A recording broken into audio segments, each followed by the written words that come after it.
I forgot to put gloves on. Oh no. How are everyone? Inquisitor Dread. I am Vlog. Oh, I am Vlog. Hi, Mama. Hi, Anthony. Bye, Mama. How is everyone? Oh, goodness. I hope you're super well. Ivan and Scorpio, hello. How are you both doing? Oh, are you full of cola? I'm full of cola. Yuck. Okay, sorry, I forgot to put my chat. There we go. Chat's in the correct place. I can see it now. I can see what the chat is like. Bad War 2.0, evading tax and stealing war. I'm not stealing or evading. Hey, I have a subscription. I have a subscription. Look, it's not evading tax if the taxman says you don't have to pay any, even if it's at bolt to gunpoint.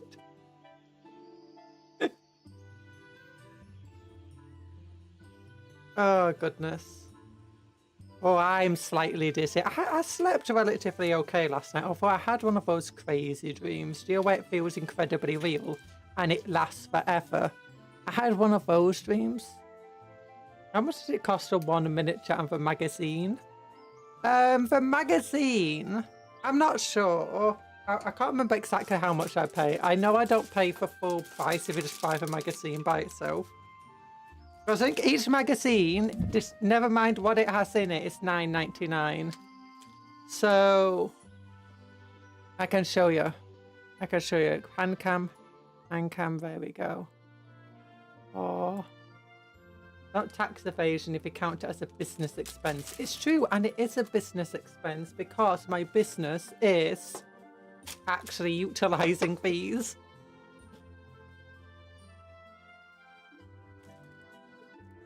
Well, the taxman will question you a lot if your business expenses greatly outweigh your business income. I.e., reading these Combat Patrol magazines does not make me as much money as it costs to get them. Oh, goodness. But yeah, this costs $9.99 to buy it by itself. And sometimes it's worth a lot because, you know, like we got a Wraith Lord in one of these. So we got a cool magazine, a bunch of lore, and an entire model that's like worth way more than the magazine. But then other times it's like, hey, you know we've got a unit of bikes. I actually think it's 2 units of bikes. Yeah, 6 Wind Riders.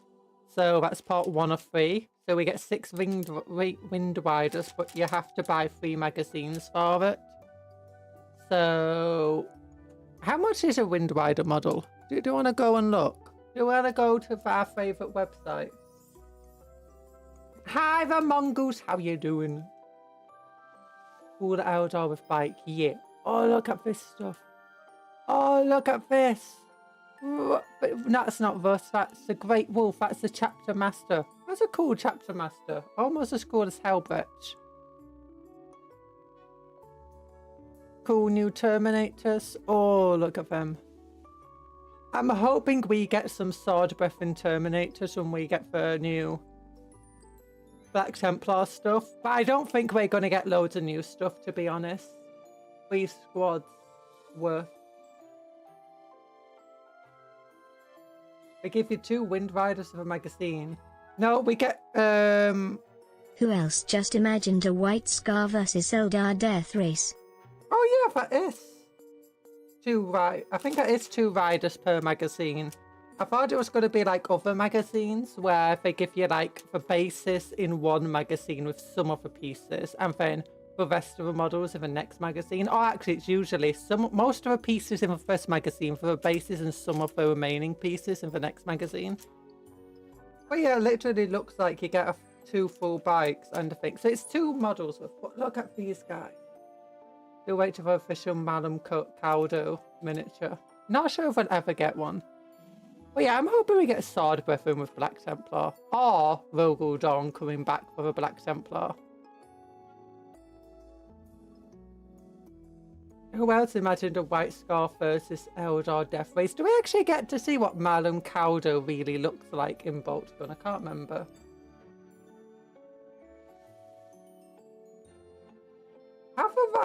I swear there's actually been a death race between the Dark Eldar and White Scars, or Eldar for White Scars. Hello, Sir Edwin. Hello. Hello. But yeah, let's look. Warhammer 40k, Xenos, Aldari. There we go. Wind Riders. Okay, so we get 2 squads of Wind Riders, so 37 quid normally for a single squad.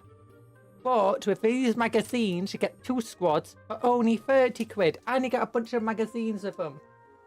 Amazing.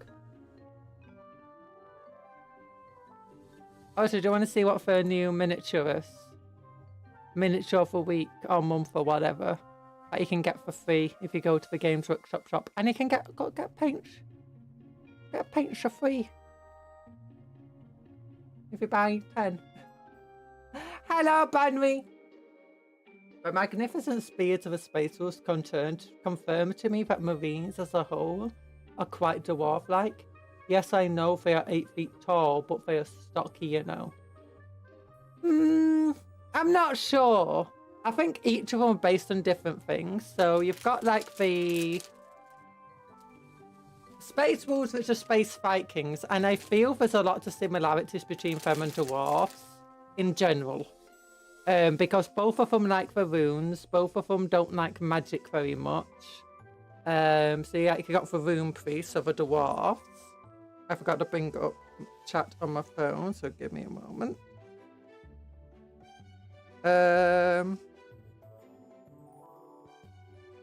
Yeah. There we go, chat. The actually colour scheme looks like K-pop fashion. Not unexpected. Amber children, yeah. Let me have some water. My tongue's all swollen.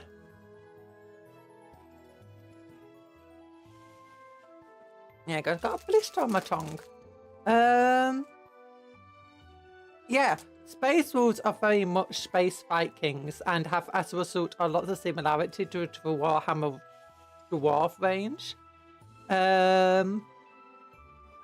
The Ultramarines are Space Romans, and you can see a lot of similarities, especially with the Horus Heresy versions of Ultramarines and the like Roman Centurions. So what you're saying is Magnus is actually the Eldar waifu we needed, but not the one we deserved. What? What? No. That's not what I said at all. The Templars are very clearly based on the Templars. The Salamanders, I don't know what the Salamanders are based on. White Scars are very clearly inspired by bike races and the Mongolian Empire.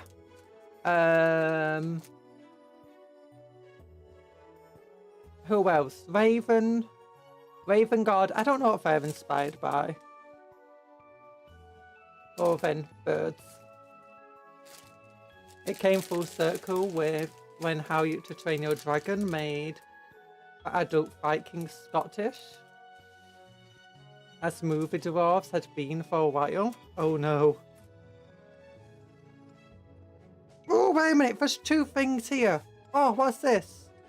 What's it? Oh, chaos? Chaos symbols! What? Oh! Oh gosh, let me turn the light. Sorry. It's too bright. I'm sorry. Templars are based on the Templars a deep analysis. Yes, Templars are based on the Knights Templar. Legionaries. Hell Brutes. Oh, you know what we're going to get? After the Eldar, it's going to be these guys. Like, he's definitely the next magazine set that I'm going to get. Sorry, it's so bright and difficult to see. Unfortunately, because it's sunny today. It's very hard to not have my room be incredibly bright. Give me a moment. Maybe if I just turn this light down. Yeah, oh my goodness. It's really... If it may return vitalized, no, that does not have a counteractive effect.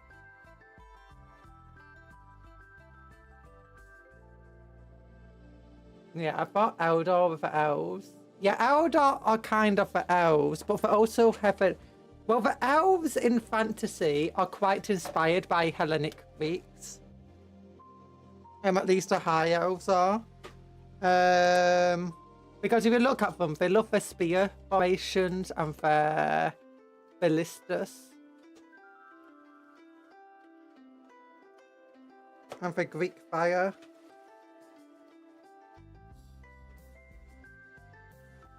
Now I got Space Wolves take 1,000 Suns.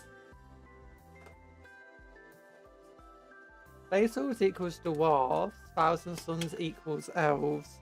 No, 1,000 Suns are very clearly have a lot of Egyptian. Is it Egyptian? I think it's Egyptian themes going on with them.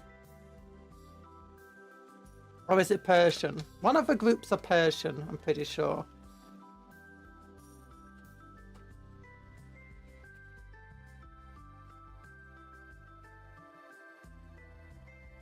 Thousand Suns equals Ghost of a Shelk. Make them look like Necron fanboys. No, oh, it might be Persian actually.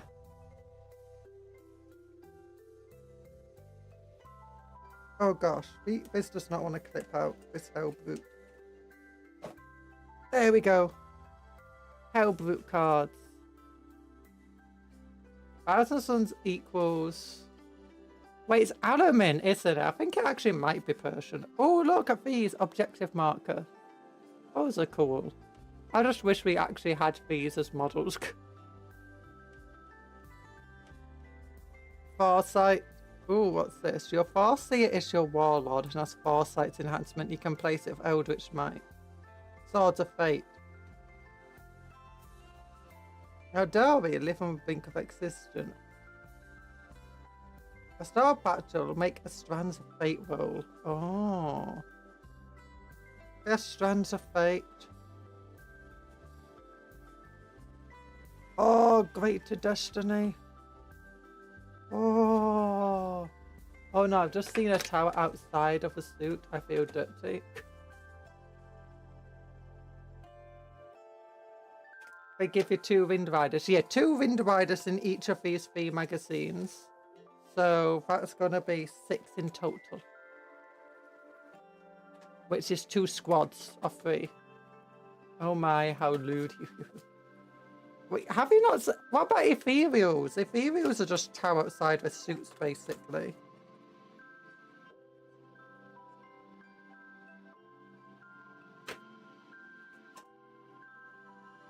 I don't know what that green is about on that square. It's that side. That side. And then here we go. Farseer, Guardian Defenders, Wraithlord, Wind Riders. Oh. Yeah, oh my goodness, it is right. Maybe I have to close my curtains. Let me try that. It might get too warm in here though. So that we can actually see what it says. Good morning, Sir Honey Rose. Hello.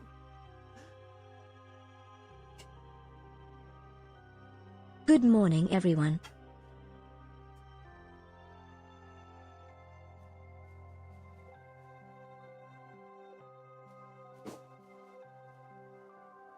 Hello. Okay, that's a little bit better. Closing the curtains helped. Now it's not as greatly reflective.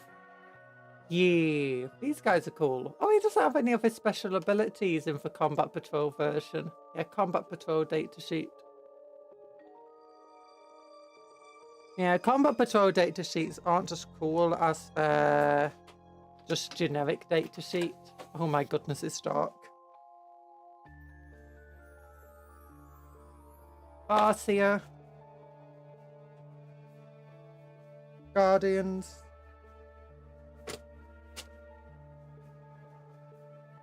Wraithlord.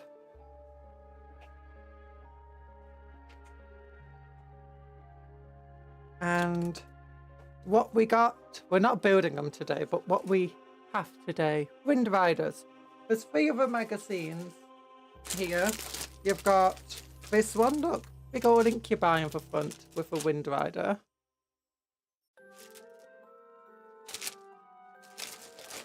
This one with another Wind Rider, and look, Howling Banshees versus Incubi. And the first of the evil ones with Agrax of Shade. And what's that? Macarius Standard. Grey. Macarius Standard Grey. You dodo noob! How you doing? Oh, I am going to get a premium set, by the way, and that's going to have 5 Howling Banshees in it, and it's going to, I imagine it will also come with a Demon Prince. Oh, I'm building for Demon Prince as a World Eater's Demon Prince of a World Eater army that's going to come out. So, oh my goodness, look at this. Look at this. Update incoming. Oh.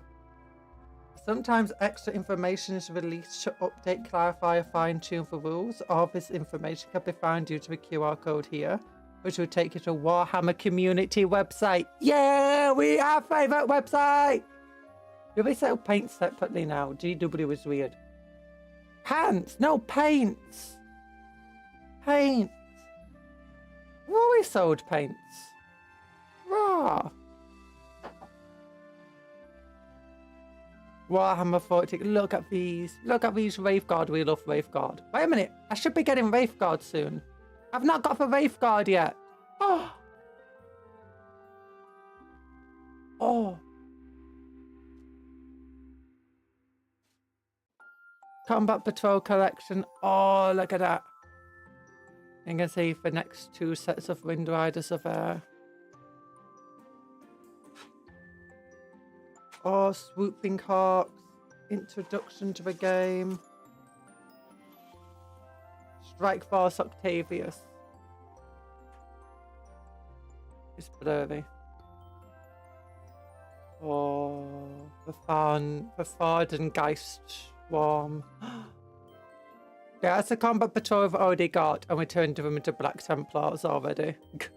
We turned him into meat for a Hive Tyrant. We turned him into a really cool captain. Wraith units, Iodon, my beloved. Oh, and here's the Tyranids we received. We built them all as normal. As intended. Combat Patrol is just the beginning. Oh, oh, Rangers. I'm the Weight Ranger bike. And I want to get one of him. Oh. But first page. How to build. How to build for bikes. I don't need to know that information. Ooh, technique relayering. Oh, so that's if they just completely covered a model in, you know, the crimson colour for wash. And now you're going back over with the original paint, just like a dry brush in it. Oh, that's cool. So that's how they do it.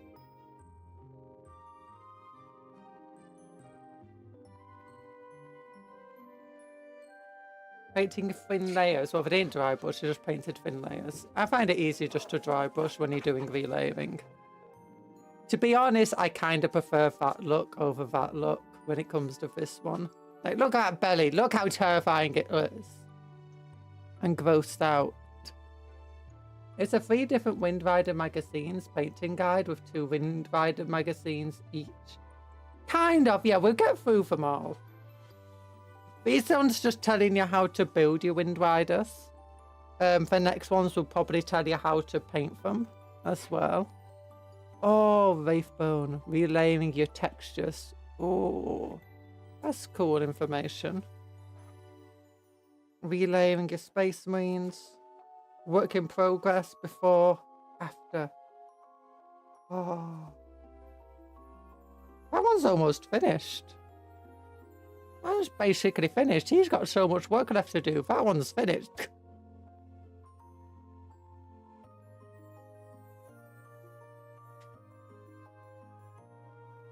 And then look at that. Oh, it makes it look so easy, but when you try it yourself and you suck at it, or at least that's my experiences. Base wash shadow, rebase to establish a midtones, highlight, either dry brushing or edge highlight. Dire Avengers, aspect warriors. Or shining lances. Shining lances are cool. I kind of want to convert our wind riders into shining lances, but I wouldn't have the parts for it. Striking scorpions, fire warriors, my beloved. Dire Avengers, I also liked them. Howling banshees, honestly my least favourite aspect warriors, but it's the ones we're getting, so they're also really cool. Warp scorpions, also really cool. Random plane and swooping hawks. Hello, Sky Cow! How you doing? Oh.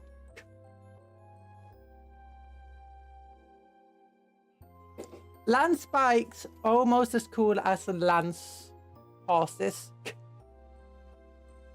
Yeah, in terms of what's my favourite, I'd have to say favourite is this one. Second favourite is that one. So Fire Dragon's best.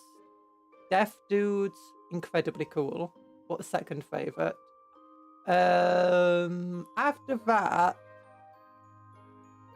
it's hard to choose. It's either these guys, or these guys. Out of all, I would say maybe Striking Scorpions, then Swooping Hawks, then Warp Spiders, then Dire Avengers, then Shining Lances, then Howling Banshees. Don't really like either of these two, to be honest. I kind of think these, as Aspect Warriors go, these guys look kind of boring and uninteresting.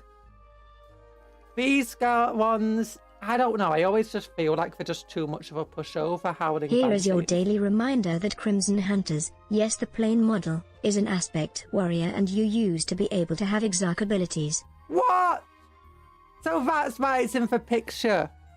That makes so much sense. Now there needs to be an Aspect Warrior tank crew. I'm getting ready for an exam at my uni.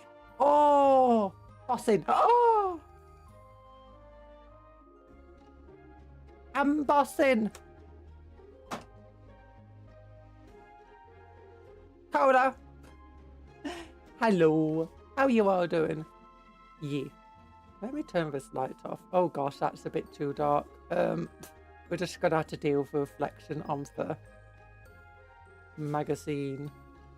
Yeah. Okay, that might be my least favourite aspect. No. Probably goes that thing, then Shining Lances or Spears or whatever. Then Howling Banshees. Yeah, those two are too much pushovers. And I don't really like the design of the hair on them. They look boring. That actually it's kind of cool to think about that as a boss hat. Oh. Put on that. Okay, I'll put on the hat. I don't think he can make me wear the hat. Okay, that's not the hat. This one. There we go. There's a hat. Yuck. I hope your exams go well for you, Sky Cow.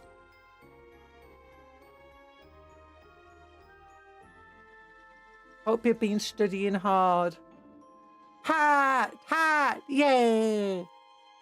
The hat of passing exams. Then everyone else is kind of cool. These guys are kind of bland, but I really like their ability just to shoot up things. Then these guys all look really cool and they're all really powerful and they're quite tough. Or at least they used to be relatively tough. Not sure how tough they are now.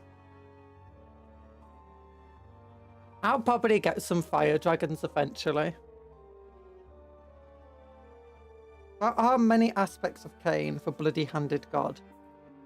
Hold on, why is Cupcon not to be? Because I got turned into boss. It was a command. There are many aspects of Cain for bloody-handed god. Those Asuriani a Suryani, of a path of a warrior who dedicate their whole being to the studying and perfection of a discipline based on a single one of these facets. Known as the Aspect Warriors, these combat specialists are amongst the most deadly in the whole galaxy. Oh!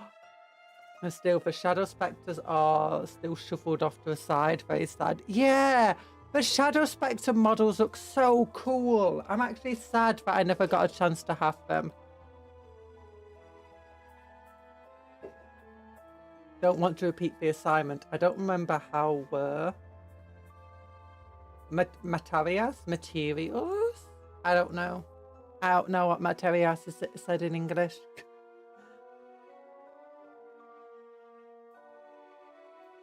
But yes, I hope it goes well. Okay, BRB. Bye-bye, Honey Rose. Don't starve. Hope your food is tasty.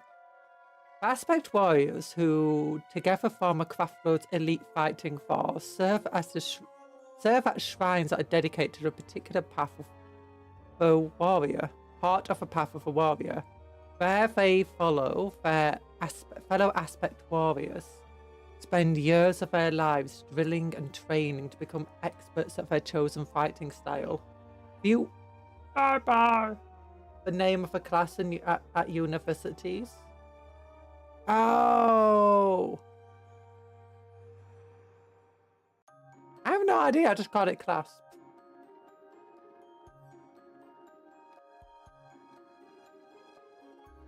Yeah, material could work. Where they are, they follow.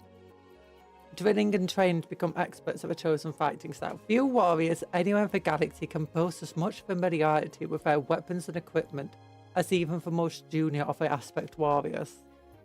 But the endless pursuits of perfection is treated so much as a task, but as defined duty.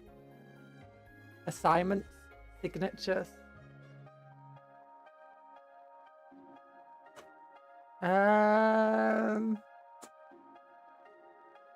Like, if it's a course, it could be course, because that's like, we have to do a course. Taking a course in chemistry. This they execute with the utmost fervour and dedication, never resting while there are still things to learn and ways to improve. Ooh. Oh yeah, guys, they spend like hundreds of years training, thousands in some case. Yeah, course material. I think that was that. Course, yay! Ah, hello! Going for bus landed. Each of the Aspect Shrines was founded by an ancient exarch known as the Phoenix Lord. Each of them came to embody the aspect of Cain that their shrine represented. The legacy is continued to this day, where the Phoenix Lord falls, their armour and names are taken by a successor, ensuring a continuity no matter what fate has in store. Oh, they're trying to deny fate for evil people.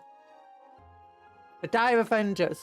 The Dire Avengers, these used to be my favourite Aspect Warriors, and I wanted to make an Eldar army completely out of Dire Avengers, but they were expensive, and, you know, I was a kid.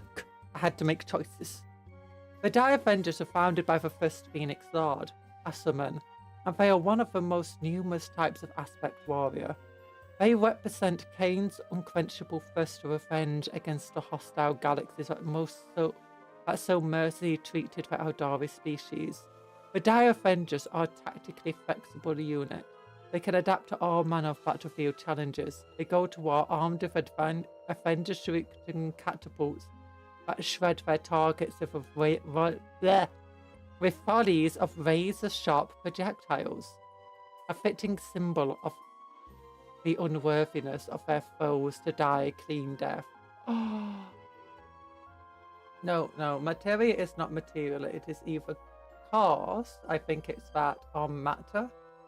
Of course and matter could both work, but in this case, I mean the course one. Yee. You don't want to repeat the course.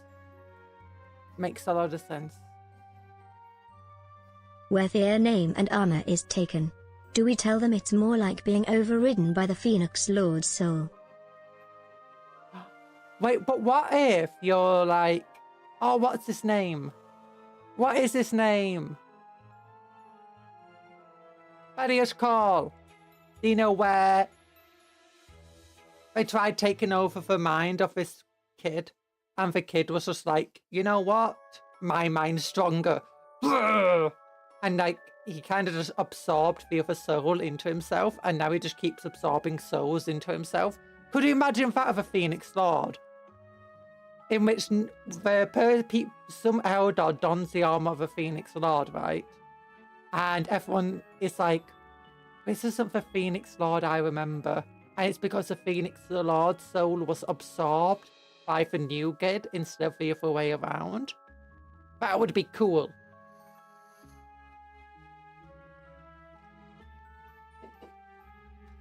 Rogue Phoenix Lord! I think it has like an anti-psychic capability. Or do you know something? Like he has a feel no pain of 3+ against psychic attacks. That would be fun.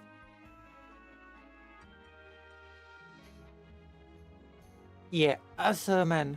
Asserman! Hello, Asserman. There it is. So I'm actually looking at the screen, not at the magazine. So, yeah, they're the most new. I think they're the only... Are they actually still battle line? Oh no, they're not battle line anymore. Before they used to be troops. So making an army of Dire Avengers was quite easy. I think they can become battle line if you choose the Aspect Warrior detachment. Shining Spears. Yeah, these guys kind of look boring. Even more boring than Dire Avengers. Each of the Shining Spears is noble and virtuous. Warrior champion, and our Dari legends are full of tales of a heroic action. They are jetbike pilots of the utmost skill and daring excellence. So I'm hiccuping. Oop. I'm not a fish. You have the successor of a lord with the same soul in the armor.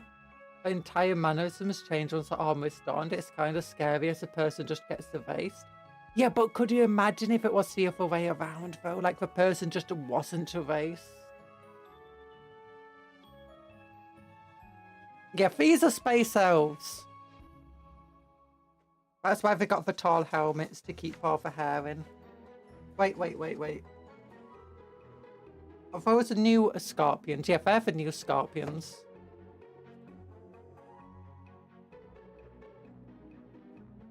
Not scorpions, spiders. They're the new spiders.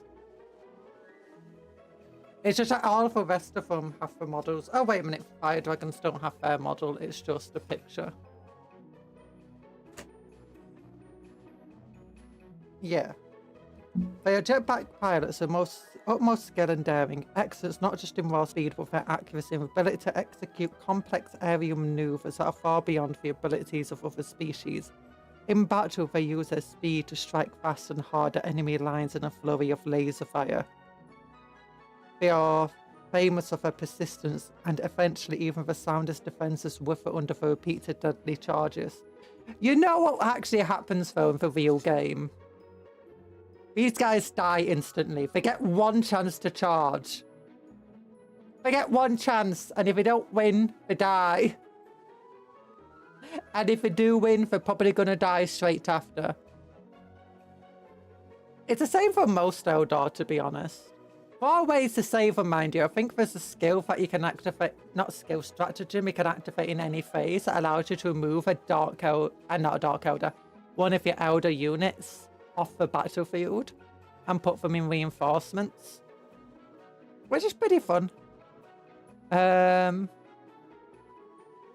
Allows you to save them. Actually, those guys are pretty tough because I think they have like power armor, 3+ armor saves.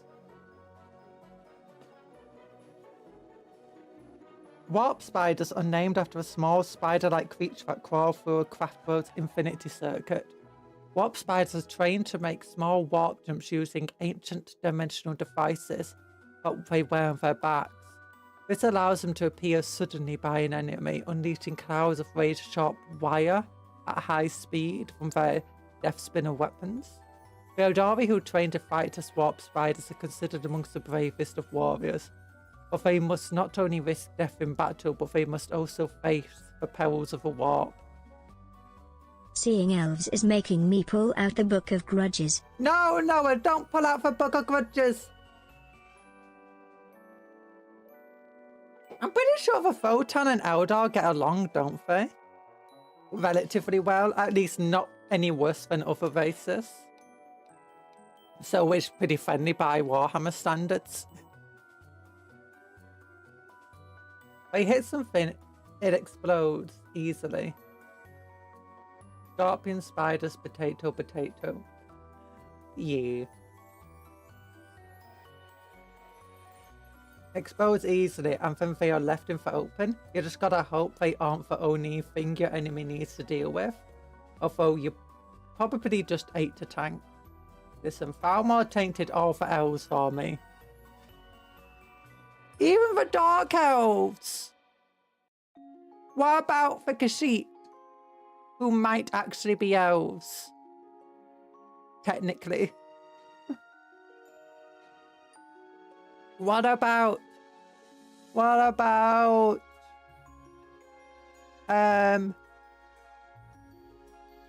elves? No, wood elves are okay. White Drake just think they are elves. But they cool. They cool. The Kashyyyk. Yeah, the Kashyyyk are cool. Oh yeah, the orcs are also elves in fantasy. In what's it, not fantasy, in Elder Scrolls. Don't speak bad about my smuggler cats. Do you mean your first smuggling cats? Have you read that book? In the Dawnguard Fortress. The Kashyyyk are also cannibalistic.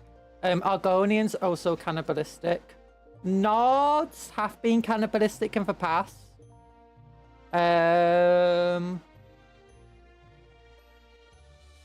Imperials, I think, when they rose against the elves, you know, back in ancient times when the elves ruled over imperial lands, I think there's actually like a bit of history where they might have eaten some of the elves. So kind of cannibalistic too. The Bretons are just racists. They're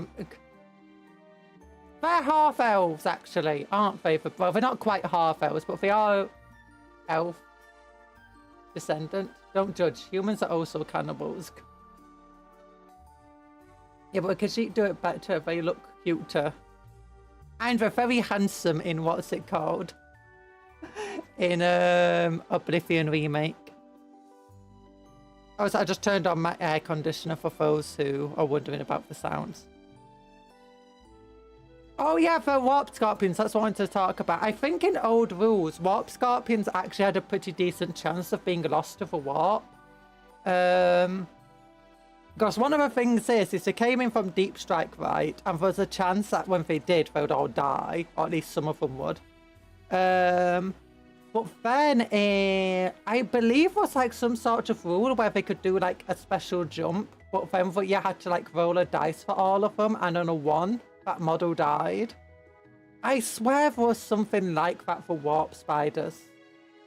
Oh, darn it, warp scorpions again. Warp spiders, sorry. Never argue with looks now. Yeah. I swear there's some lore I read about the Kashyyyk that they might actually be descended from elves. That was fun. But anyway, Howling Banshees, yeah. I'm not a big fan of the Howling Banshee models. I just don't like the way they look. I don't like that really big 80s hairdo they got going on.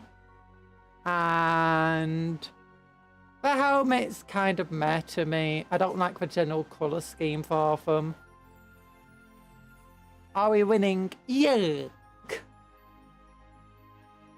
And then they're also just incredibly fragile, all these things. You get shot to pieces easily. You get into combat with space. Actually, wait a minute. Right now, I think they're okay against Space Marines. I say okay, they're just okay. If they go into combat with like combat specialist Marines, like Black Templar Crusader squads, or like Khorne Berserkers, they do have a hard time.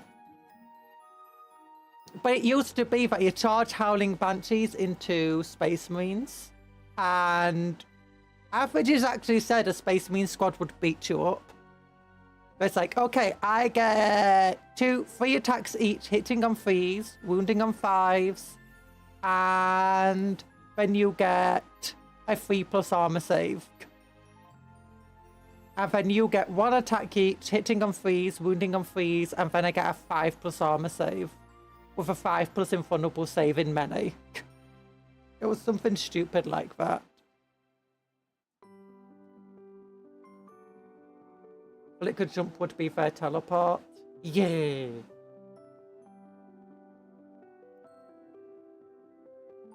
Although I always played Black Templar, so obviously anything running into melee with me usually got shredded.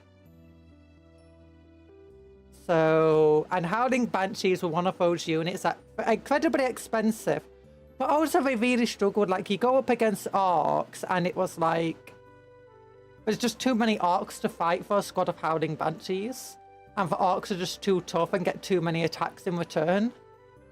And as a result, if you went up against orcs, you'll get killed. Go up against Dean Stealers, you got a decent chance. Go up against Hormagaunt squads, you're going to get killed because there's just too many of them. Or is it Termagant? So one with a class. Go up against Guardsmen, you're going to shred them. Unless they're charging you with a Horses, in which case you're going to get shredded. This is how it used to be. Maybe nowadays they are a bit better, but I still feel like they get shredded on average against combat specialist units. Oh, so hello, Taran. How you doing? Wounding on 5s, they are power swords. Pretty sure for strength 5 now. I don't know. Yeah, but I think they used to be strength 3, or at most strength 4. I don't know if they actually had the power sword, you know, where you ignore armor saves. Because power swords used to ignore armor saves, so not everything would be a power sword. I think instead they had rending, so if they rolled a 6 to wound, they'd ignore your armor save. Rather than being able to ignore it constantly. Then they introduced AP stats, and I think then they got AP -1 and -2, and they became better against Marines because Marines still only had 1 wound. Now Marines have 2 wounds and 3+ armor save. They are strength, I think they are strength 4, AP -2, but they have anti-infantry 3+. And they get like 5 attacks each, but they only damage 1. Or is it 4 attacks each? You know what? I can't check right now. Actually, I can check. I can check. I've got this thing right here. Eldar. Nameless Crows. Howling Banshees. How does the Howling Banshee weapon do? Oh no, it only gets 2 attacks. Hits on 2s now, not 3s, which is pretty cool. Strength 4, AP -2, but they are damage 2. Okay, that's where they are. And for anti-infantry 3+, they always wound on 3s. So now they're pretty decent against Marines. They got an invulnerable save of 5+ now, but it's a 4+ in combat. And they're eligible to fall back and declared charge. Oh, they eligible declared charge in turn which they advanced or fell back.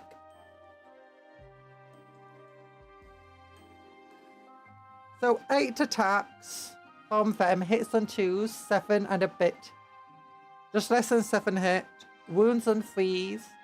That means less than 5 wound. And then you get -2 to your armor saves, it's 5+. Which I'll give it to say they'll kill 3 Marines.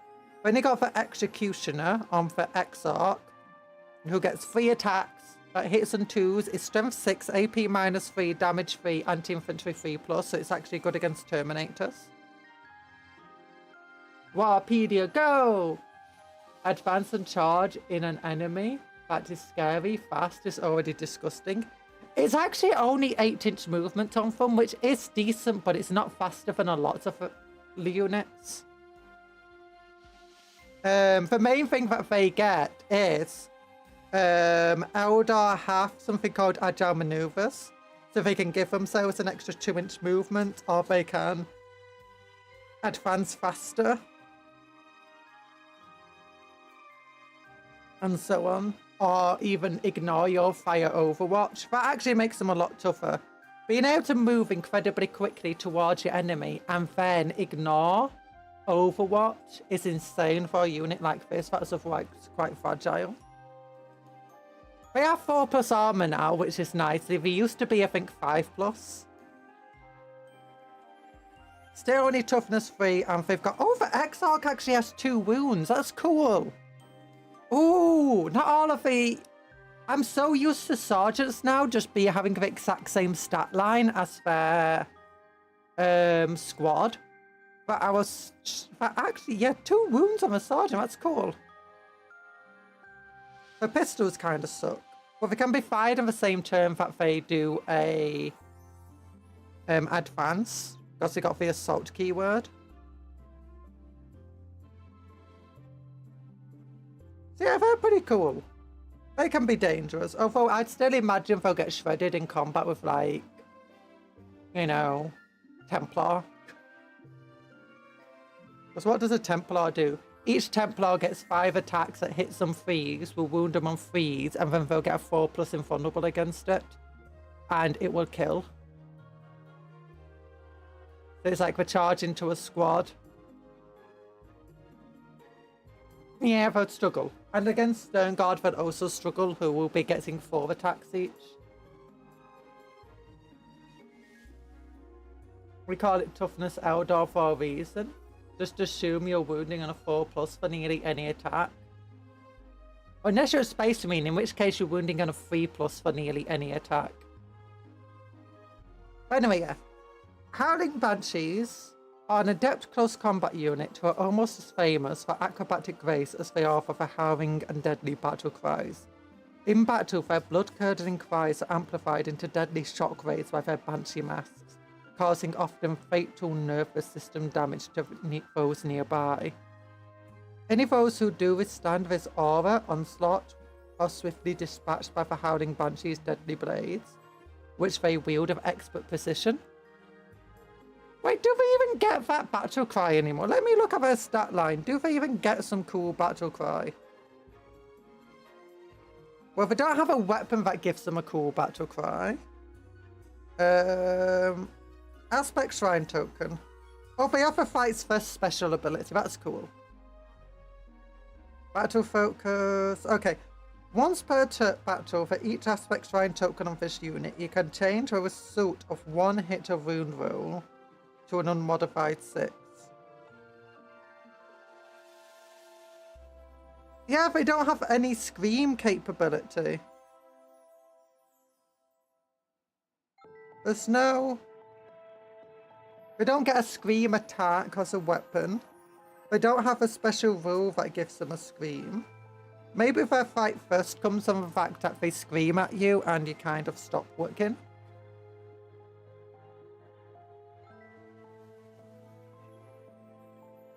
Any foes who withstand this oral onslaught will be swiftly dispatched by the Howling Banshee's deadly blades, which they wield with expert precision. Now, striking scorpions are incredibly cool. Look how cool they look. I mean, I know they're green, but they still look cool. The striking spiders.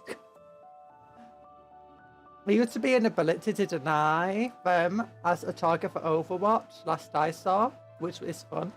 Oh, now that's just an ability. That's just a basic Eldar thing, in which you get every single turn, you get a number of battle maneuvers. And you can spend one of your battle maneuver points to, like, deny your enemy Overwatch, to make your vehicles move faster, to make an infantry unit move faster and stuff like that.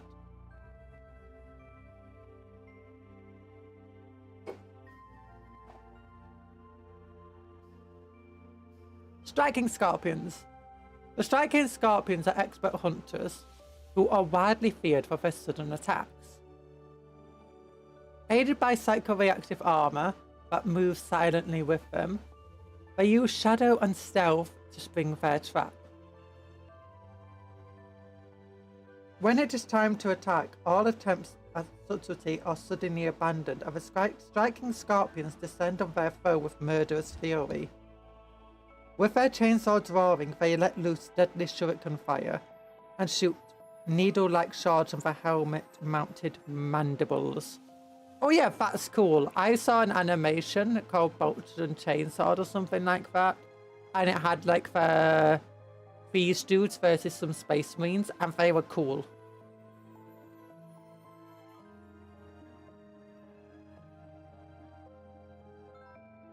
Also, that goes hard, in which you got like some, at the end of a fight, there's like this giant avatar of King that comes marching in, and it's like bleeding to death, and they describe it as, we didn't watch it die, it was already dead by the time it arrived. It's like his avatar of Cain just walks in, literally already dead, but its divine rage was so intense that it didn't recognize it was dead yet. Oh yeah, heavy shock troopers Eldar version. Yeah, they don't look that heavy, but I think that's 3+ armor save on them, which instantly made them like the best of the Eldar combat units, melee combat, back in the day. Especially with all their vending chainswords. Maybe back in the day the Howling Banshees did ignore armor saves, but they're so weak it didn't matter. I'm not dead yet. I'm feeling better. Well, it's less like that, it just didn't recognize it was dead. I just continued on a rampage, killing a dreadnought and wiping out the last of the Marines. You mean to tell me that Avatar of Cain was being bullied? Say it ain't. No, it wiped out the Marines before dying. It's incredibly hardcore. Like, the striking scorpions are fighting to the death and being overwhelmed by the Marines. And then this Avatar of Cain just wandered in, having like wiped out the rest of the attackers, basically already dead from its wounds, and just continued fighting because it was just so angry. It was so angry, and it killed a dreadnought, wiped out the Marines, and then finally when everyone had died and it calmed down, it just turned to stone and collapsed, screaming. It's like, oh my goodness, that's not being that's hardcore, dude. One wound left, Avatar moment, yeah. Oh no, it's one of those things of, do you know where you got the ability, roll a dice on a 4+, you still get to make your attacks, despite being dead. And then it goes, okay, I'm making my attacks. I'm putting 2 attacks into the dreadnought, killed it. These attacks into that dude, killed it.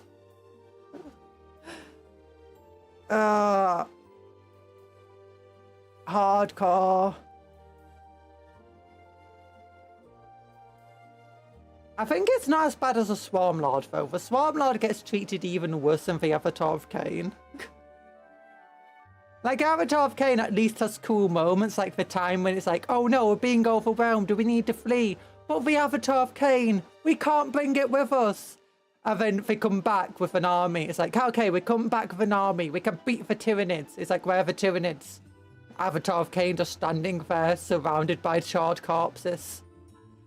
You left. But I didn't. I'm still fighting. I heard no bell. Oh, that's the coolest. Avatar of Cain's have some incredibly sick moments. And then a Marine without a helmet and a name. A Marine with a name but no helmet comes along and goes, hey, Avatar of Cain, quick bang! That being said, Avatar of Cain's can be killed relatively easily by a Marine. Like, I think my Alderic model has on if one-on-one fight with an Avatar of Cain, no stratagems on either side, I think it generally will win on if you go by averages, because it takes half damage and it can deal out a hell of attacks. The most shocking thing I've heard from Avatar of Cain taking a W, that never happens, he's usually a punching bag. Yay. Oh. Yeah, Avatar of Cain's sometimes a punching bag, but at least it gets sometimes cool moments as well. Especially in Eldar-centric stories, Avatar of Kains are allowed to have cool moments. In Space Marine-centric stories, sadly no. But now my favourite, fire dragons. Fire dragons delight in devastation wrought by heat and flame. Yeah, we've all got melter rifles. I love melter rifles. Melters are the best. Just shoot lava. In battle, they carry deadly fusion guns that produce so much heat that they can easily turn even thickest armor plating into a cloud of vapor. Don't breathe in that vapor, oh my goodness. And melt enemy soldiers into a puddle of swiftly evaporating liquid. Fire dragons, you know, if you get hit by fire that hard, you wouldn't turn into a puddle. You turn into ash. Like, all the water in your body will instantly evaporate and leave your body. And at the same time, you basically would look like charcoal, kind of. And because you're being hit by, like, this entire intense blast, you're basically more likely just to... Is it back? Swarmlord being in play means Tyranids are about to be deus ex machina'd into a lost gus. That's the only feasible way the protag is winning. We're back! Swarmlord being in play means Tyranids are about to have deus ex machina'd into lost because it's the only feasible. Maybe. Maybe. Oh gosh, I think I've got someone at the door. I'll be back.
Hello!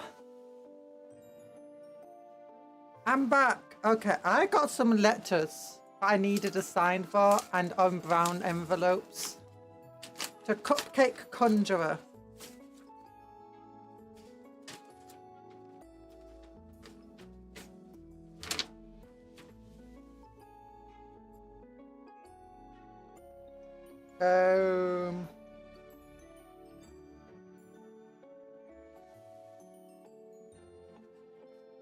Okay, one of them's just a letter from the doctors I went to about a lump.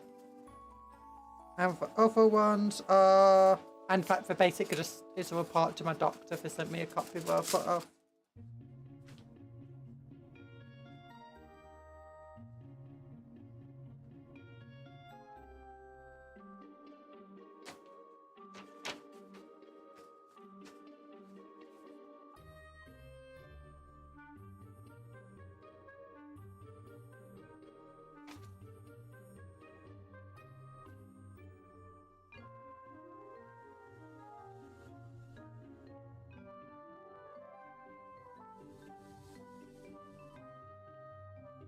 Okay. Okay, important stuff has been read. There's nothing I need to instantly respond to. Yay, I'm back. Hi, back with chat. Hi, Tony the Tanuki. Ow. Swarmlord's coming in time to pack up boys. The campaign's done for self-aware Tyranids. Swarmlord only ever loses, because where he wins, no one escapes to tell the tale. That is actually a fun... Actually, wait a minute. I think that is one time I've seen the Swarmlord kind of win. And that was... I can't remember what it... I think it was like... Was it Grey Knights? Might have been a Grey Knight thing. But the Swarmlord appears, the Terminators and the named character fight for Swarmlord. A bunch of the Terminators die to the Swarmlord himself and to his Horde, because obviously the Swarmlord didn't just duel them. The Horde was still attacking them at the same time. But they managed to injure the Swarmlord and buy enough time to fall back and escape. That was an old story, and it was, I think it was was that one of the short stories I read? That's the only time I've seen the Swarmlord kind of win. The named character still survived, but they didn't, I don't think they killed the Swarmlord, and the Tyranids definitely won the planet.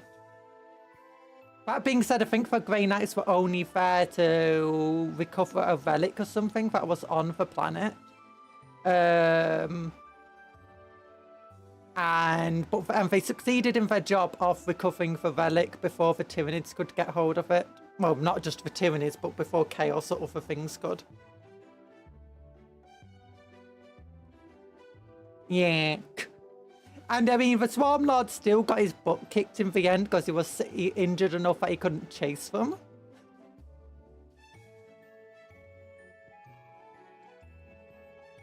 You know, I need to find the books of short stories that they've released so I can go through these silly things.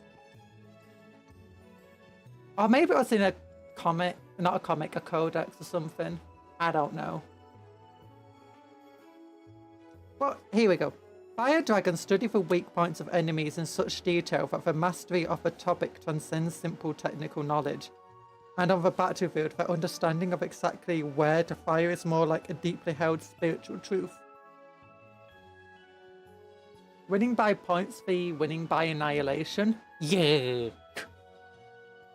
Actually, if we go by winning by points, the Tyranids won winning by annihilation and the Grey Knights won by points. Actually, we both completed the objective. The Tyranids weren't interested in the relic, because the Tyranids, and the Grey Knights wanted the relic. So, was it the Swarmlord or was it just a generic Hive Tyrant? You know, don't ask me to remember stuff. I've got a cupcake memory. But it was a Kronos Swarmlord. Chaos was in the area, and Kronos always have something to say about that.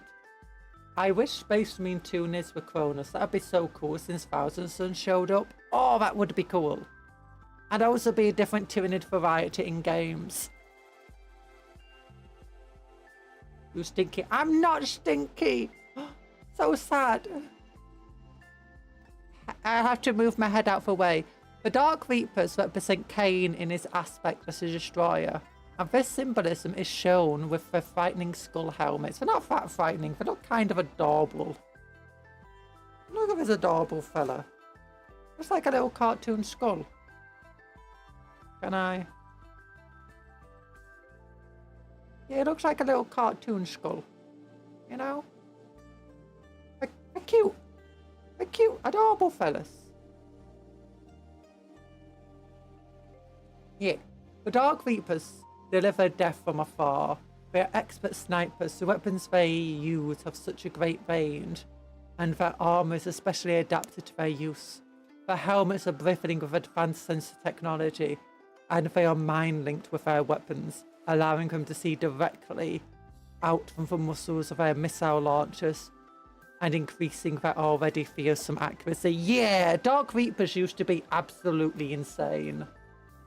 They used to just be firing blast templates all over the place at strength 8, AP 3, devastating Space Marine squads. Oh, they were cool.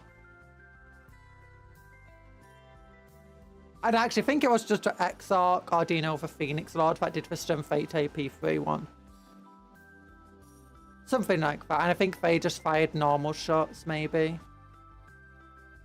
Might be misremembering. But yeah, they were insane. I remember being Space Marines and being like, oh my goodness, those guys are ridiculous. How? Oh, by the way, I've finally seen the new Noise Marine datasheet. I was like, they've only got 18-inch range. And they don't have a shoulder-mounted flamethrower attack anymore. It's like, what? No. Actually, no, they're really, really cool still. Because they got like They got focused attacks at strength 8 on the Blast Masters. And they get multiple strength 10 attacks at AP 3, damage 3. And then they can do like wide varied frequencies attacks that have loads and loads of attacks and still quite strong. And annihilate stuff. And the Sonic Blasters are like strength 5, AP minus 2, damage 2, something like that, with 3 attacks each. But it's all 18-inch range. And it's all kind of meh, except for Pistol, which is only 12-inch range. But otherwise, it's the same stat line, I think. So I'm not sure I do want a Noise Marine squad in my army. Or my Night Lords, because it was meant to be like a shooting support unit. Okay, here we go. Swooping Hawks! Swooping Hawks are named for birds that in Eldari mythology. Oh, look at that art. That looks so cool. Except that helmet, it looks kind of silly. Eldar Skeletor. Eldar Skeletor!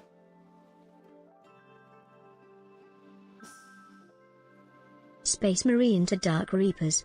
I know this is rich coming from me, but your weaponry is OP. Actually, no, Dark Reapers aren't that strong anymore. The Exarch is still pretty strong. But I was looking at their stat line, it's like, oh, they're kind of cool still. But against generic Marines right now, they're kind of balanced. Where before, they kind of felt OP when you're playing Space. When you're playing Orcs or something, the Dark Reapers kind of... They're decent. But they did struggle a lot more against things like Orcs and Tyranids. Actually, especially Orcs.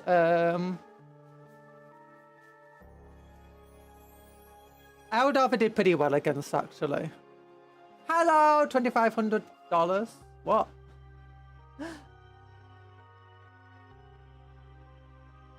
Hello, Elder Goduzak. Hello. Ba ba ba ba. Love hearts. Ah, bike to the cat head. I mean, not cat head. Cupcake head. But yeah, back in the day, Space Marines kind of sucked, if I'm entirely honest with you. Like, they were extremely overpointed. They only had 1 wound each. Every single Marine was toughness 4, which meant any strength 8 attack could instantly kill you at the time. And strength 8 attacks were very common. So even if you had a captain or whatever in Terminator armor, you get hit by a missile launcher and you fail your armor save. That's it, it's dead. Cuphead. Cuphead! Oh! Wait, isn't that like the name of the game? That's now like got an animation. If you had a 40k avatar, what would you want to be? Oh, no, I was thinking Avatar of Cain, then it's like, what? Avatar? Hard to say. Maybe a goblin. No, not a guardsman. I wouldn't be a guardsman. Since I'm a cupcake. Okay, my favourite army and my main army when I was a kid was Dark Eldar. I'd be tempted to have a Dark Eldar one very heavily. I wouldn't have a Slanesh one simply because people would always be like, Slanesh. And it's like, no, it's not lewd Slanesh, it's just Slanesh because I buy too much Warhammer and now it's... I've got too much excess of Warhammer.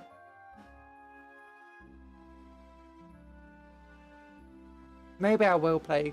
I bet she'd be a Black Templar Terminator champion because we can't have librarians or conjuring. No, I don't like Terminator armor. I prefer Graphis armor. I think Terminator armor... The Indomitus one looks kind of meh. I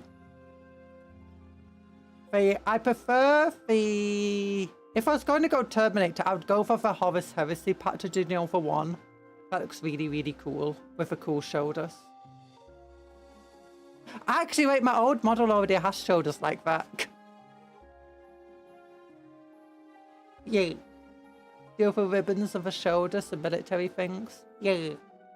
So that one could be cool, being in that Terminator armor.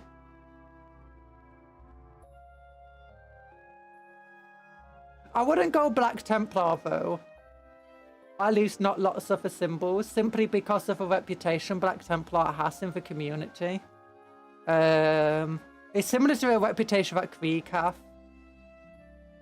Of, you know, being very terrible, hateful people. That like a certain mustache man from history. Cataphracti. I love the Cataphracti armor. That one's super cool.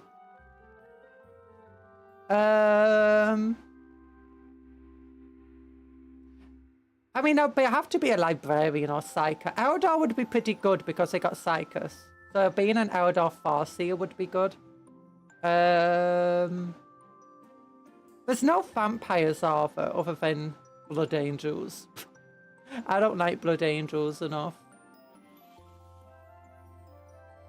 It'll be very hard to figure out. I'll be very tempted by Eldar Farseer, Dark Eldar, maybe Incubi, Dark Eldar, Cataphracti Terminator, or an Inquisitor. An Inquisitor would also... Oh, Rogue Trader. I'll be a Rogue Trader. Highly modified rogue.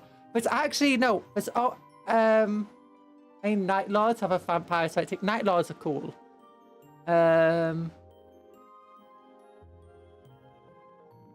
But no, what I would be, Rogue Trader, definitely a Rogue Trader.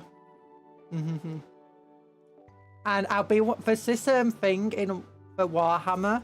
It's very similar to, you know, in RimWorld, where you got that red thing that you can take and it heals any of your wounds, but then you become addicted to it.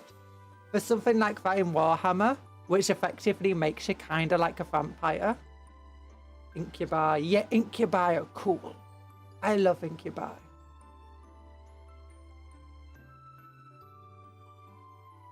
But yeah, probably a Rogue Trader. I'll be a Psycho Rogue Trader. That conjures cupcakes. The alternative is just being a Goblin Grot that's like in mech armor or something. Or Psychic Grot.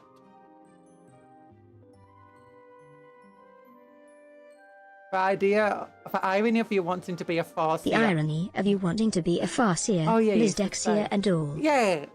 No, actually, I'm far-sighted, you know. I'm far... You know, these glasses. These glasses. Yeah. They're for far-sighted people. Yeah, I'm just so incredibly far-sighted that I need to wear glasses 24/7. Which is very unusual for a far-sighted person, but... You know, I would struggle to see much that's at close range without it. Like, I'm very, very good at seeing stuff that's very far away. Like, I think it's like a good few meters that my sight actually is unblurry without my glasses, without having to like squint really hard. Cupcon uses... No, I don't use reading glasses. I use 24/7 glasses. Like, my far-sightedness is so heavy that I need glasses for everything, not just reading. Silly Eldar training for centuries, like... How thick is my glasses? These are as thin as you can make my lenses, and you can't really see well here, but that's quite thick metal. And it protrudes on both sides. And this is ultra-thin lenses. That's just how thick my lenses have to be. 24/7 is a crazy prescription. No, not 2020. Like, that 24/7 as in, like, I need glasses all the time. I don't know what my actual prescription is. I never bothered checking. I just hand the prescription to people who make the glasses. Does purple and green glasses have augmentation? Yeah, if I augment the world so I can see it. As you see it.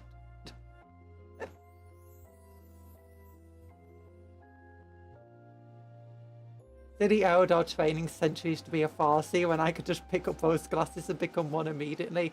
No, no, no. These glasses don't make you a Farseer. These glasses make you short-sighted if you aren't. If you're not got normal sight, these glasses will make you far-sighted. No, not far, short-sighted. It'll make it incredibly short-sighted. Don't you know how incredibly it'll make you short-sighted? I got friends that have big librarian glasses and it's very freaking weird to see. Oh. But yeah, I am incredibly far-sighted. I think the distance that I can safely read at has to be like quite a distance away from me. Which is funny because it's like if I stand far enough away from the board, where if they ask you to read it, I can actually be like, oh yeah, I can read them all now.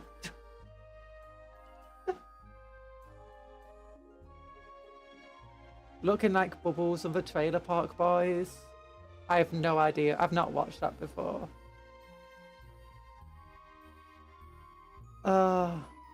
Anyway. Swooping hawks take their name from some bird, blah blah blah, hovering over them as a mark of their guilt. Swooping hawks instead hover over the enemies have the whole nerdy build. She only needs to rise the finger and would be complete.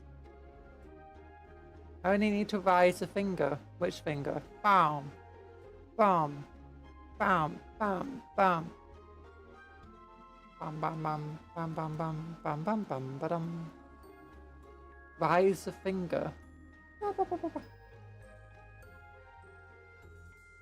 Nerd. Like the mem. Actually, I don't get it. I don't know the mem. I don't actually know the actually mem with the new guy saying actually. Do you mean where you put your hand to your face and you hold your glasses like this? It's like, brah. Hey, my glasses are not nerdy glasses. They're incredibly stylish glasses. They look very cool.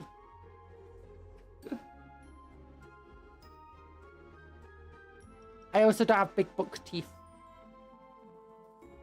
Anyway. Swooping hawks instead hover over enemies of the Asiani, descending from the skies to engage in battle on their signature wings. The wings themselves are made from vibrating feather plates and incorporate graphite lifting technology. The rest of their war gear is constructed from ultralight cellular material, enabling them to wheel and soar over a battlefield with astonishing grace and agility. Each swooping hawk carries a light blast blaster and a supply of anti-personnel and anti-armor grenades to hurl down at the foe from on high. Mal is here. Hi, how was she driving? How are you today? I'm okay. I'm okay. I'm a little bit dizzy today. Oh, look at this thing. Oh, big old burp. Splat. Yeah, they carry last blasters. They just carry last guns, like good old guardsmen. It was raining. It was raining. No! I hope the rain wasn't too bad. Crimson Hunters fly huge craft called Nightshade Interceptors. Interceptors! Like the guys in the Space Marine armies. Oh gosh, I need a hiccup.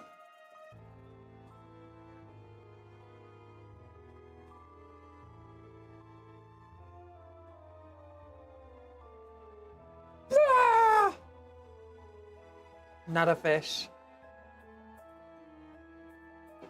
It was okay. Yay. Clap. Oh, they represent the pinnacle of Eldari aerial technology. Honestly, that doesn't even look as good as our 6th gen fighters. The fuselage bristles with advanced laser and plasma weapons designed to be used in high-speed dogfights against enemy aircraft.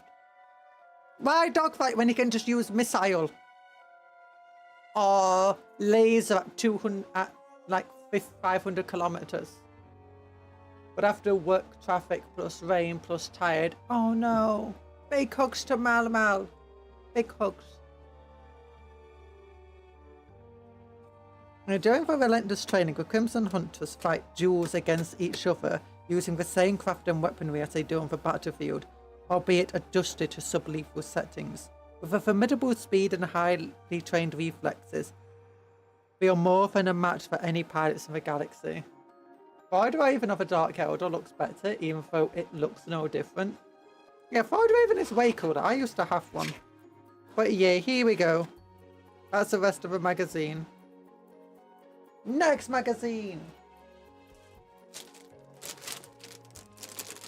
I won't bombard you today. Yay! Thank you. No bombardments today. Mau Mau said so. Oh. There we go. Another set of 2 Wind Riders. And their bases and stands.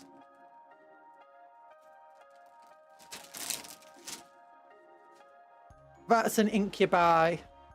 That sexy fella incubi. Ow! No! Why? So mean. My head, it hurts. I'm gonna have to untangle my cord.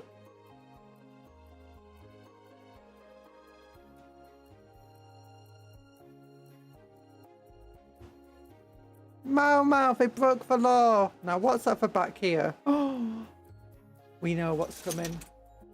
He's as dreamy as imagined. Yeah. Oh, so incubi can be women too. Oh, hosts of the dead. Wraith Knight towers over raging battlefield. Look how cool that looks. Oh, they're in black armor. Oh, I love it. Oh, it's a Wraith Lord, maybe.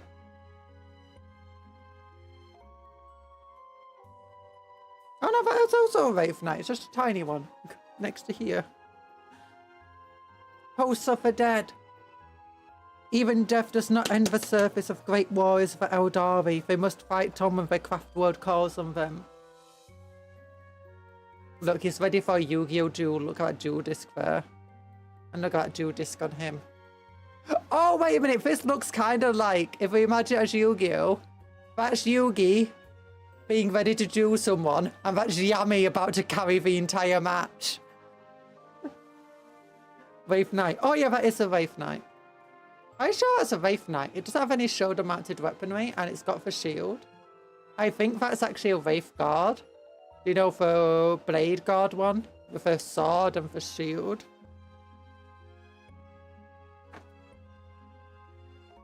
Like there, but with a sword instead.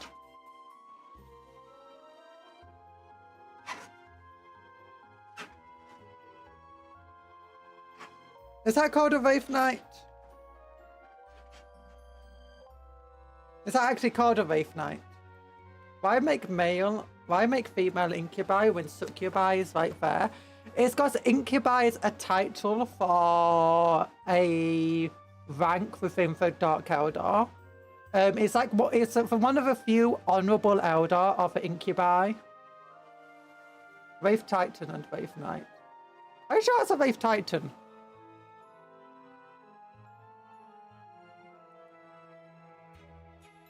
Yeah, you're back to normal size. I was already at normal size.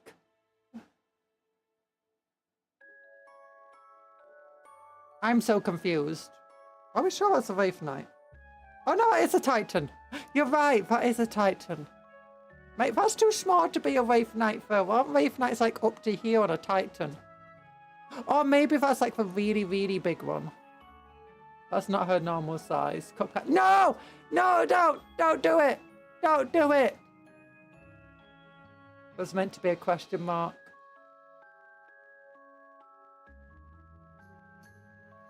Yeah, it might be a Titan. Would it be a Titan? No, that's a Wraith Knight. Now that one looks a lot like a Wraith Knight. 2 shoulder-mounted weapons, similar to that. Yeah, I think that's a Wraith Knight. I think that's a Wraith Guard. Exercise time. Never! Behold her true form. This isn't my true form! It's just I sometimes can take the form of a cupcake that looks kind of like a cat. I'm not cute. I'm vicious. Rah! Hiss! Anyway, yes. Amid the Eldari army stand legions of ghost warriors constructed from psychoconductive wraithbone and animated by the souls of fallen warriors. They stride purposely across the battlefield, protecting their living kin, their home. Those kitties are cute. I'll turn back to normal in 5 minutes. All manner of these constructions serve on the battlefield, from whole units of wraith blades, wielding axes and blades, through to mighty titans that rise up over even the largest of opponents.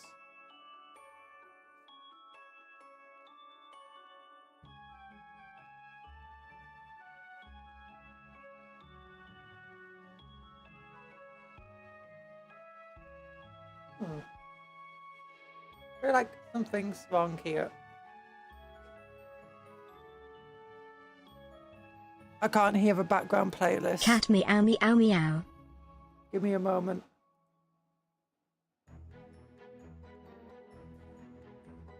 Ah. I'm having audio issues on my side.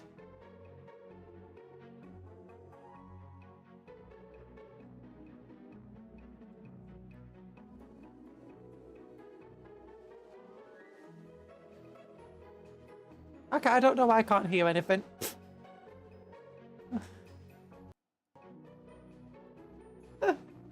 Okay.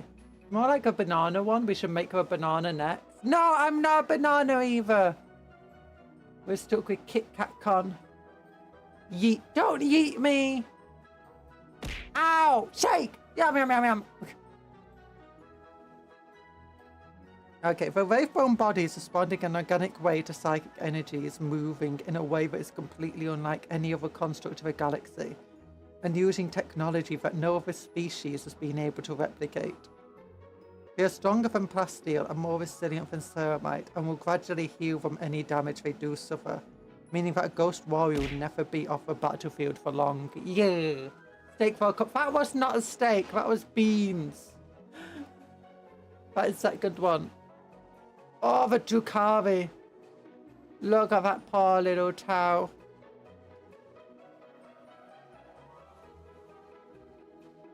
Yeah, those Tau do not stand up. Tau have never had a good time against Dark Eldar. They always seem to be, like, beaten up quite easily by the Dark Eldar.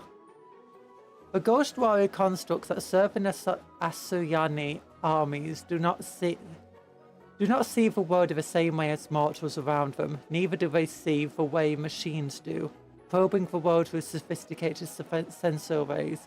Instead, the ghost constructs see the world as a shifting mass of spirits, perceiving the world of the living only through the veil between life and death.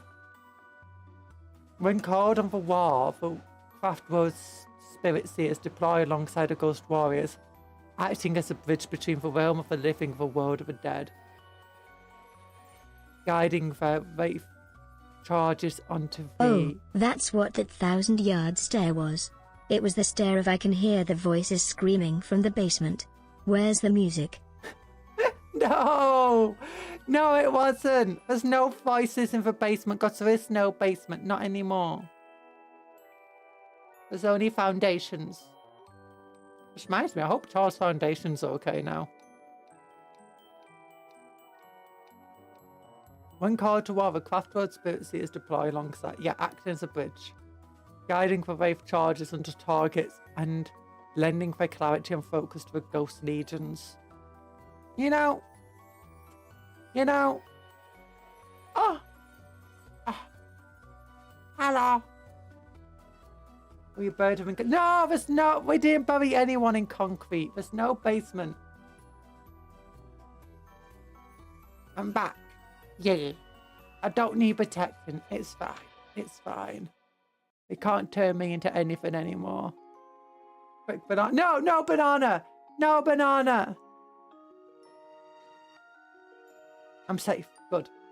You have no power here. I have all the power. I just choose not to exert it. Sounds like a challenge. Anthony protected us. Anthony, but thank you, Anthony, for the protection spell.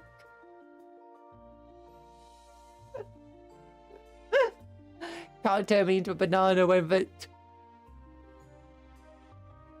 Oh, so fun. 23 more seconds are needed. When called to war, the craft world spirits. Yeah. How do they cope with things that don't have souls, like machines? Unless they have a machine spirit and blanks. There's no art more beautiful and diverse than the art of death. Look at the Wraith God. So cool. Spirit Seer, so meh. Wraith Knight. I'm probably going to use my Farseer model as the Spirit Seer. Because Farseers are expensive and I don't have a Guardian unit to put him in. The banana time zone. Never. Never.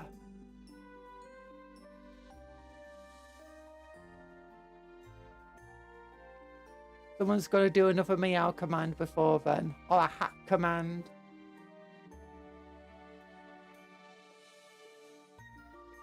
Where's the banana time zone? I don't know. Sounds like something from that, what's it called? Twilight Zone.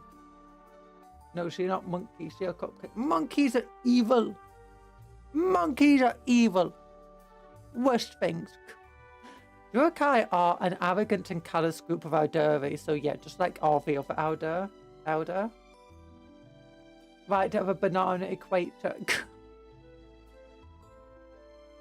They lurk in the settlements of a webway. They delight in causing pain and suffering, seeing their own needs as paramount over those of their victims. Ever since the fall, they have managed to live much as they did before, reveling the lives of degenerate villainy. Monkeys aren't too bad. Chimps, on the other hand, both are evil. Both are evil. I don't. No! Banana. Okay, Cuptle, don't eat me. Don't be dancing. Don't eat me, Cuptle. No, no, no. I'm back. Look at these Tau, participating in some wholesome cultural exchange with the Drukhari. 'Cause sometimes lessons need to be taught twice. Half thrice, maybe 4, 12, 20 times. The wide eyes before proofing was hilarious. Oh. Eat. There's no eat command. Since before the fall of the Eldar, the Drukhari have lived in the webway in gateport cities, the largest of which is the city of Commonwealth, which has like trillions of Dark Eldar or something there. Deep in this alternate dimension, the Drukhari were insulated from many of the effects of the birth of Slanesh, and they have continued with the same debauchery and extreme lifestyle that brought about their fall so many years ago. However, they are not altogether immune from the curse of the Eldari. Slowly, their souls are drained by she who thirsts, and when they die, their souls will escape to a warp, there to be devoured. In order to replenish their energy, they take vast numbers of prisoners, whose anguish they use as fuel to renew their souls. As long as they maintain their energies by tormenting others, they are immune to the passage of time. They have become almost immortal as a result. Ever in search of new victims, they have become experts in inflicting utmost pain and degradation on those who they see as lesser beings. Through Drukhari, all other species are unworthy of life, and are suited only to become playthings of their sadistic captors. There's no cupcake command. I'll be back in 5 minutes.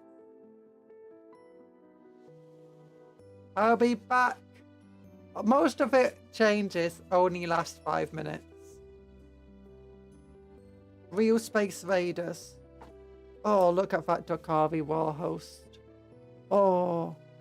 A Drukhari raiding party leaves devastation behind. Party time! I'm sorry, there's no stopping.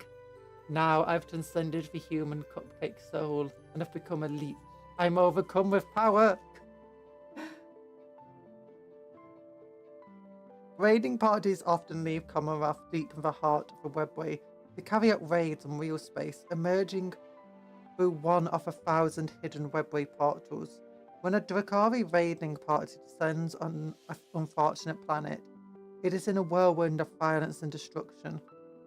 If you have ever managed to mount an effective defense and frequently only a husk of a wrecked civilization is left behind.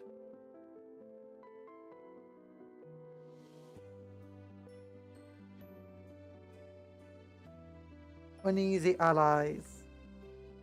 Asayani and Drakari fight alongside each other. Oh! They fight alongside Eldar evil. Drakari and Asayani are ancient kin, and they have more in common with each other than they do with other species of the galaxy. Both of them believe in the ultimate supremacy of the Eldari, and both aim to keep Slaanesh at bay. Occasionally, when their goals converge, they may mount joint operations together and pool their resources. But this is no happy alliance. Distrust and distaste will be felt on both sides, and they'll be back at each other's throats as soon as the alliance served its purpose, if not a great deal sooner. Oh.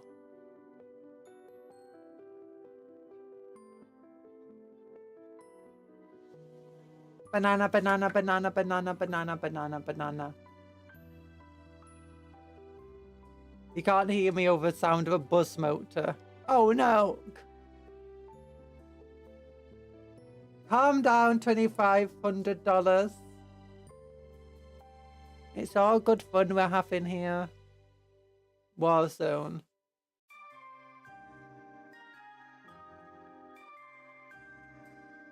Warzone Bastia.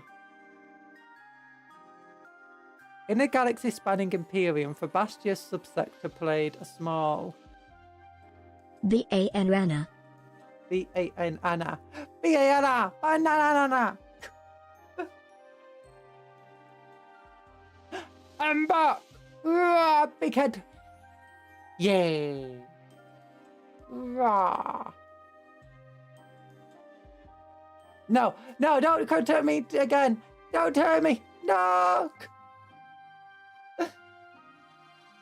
In a galaxy-spanning Imperium, the Bastisar subsector played a small but vital role. A tangle of worlds provided food. Look at those big old psychic tyranids over here. Looks like a neuro tyrant.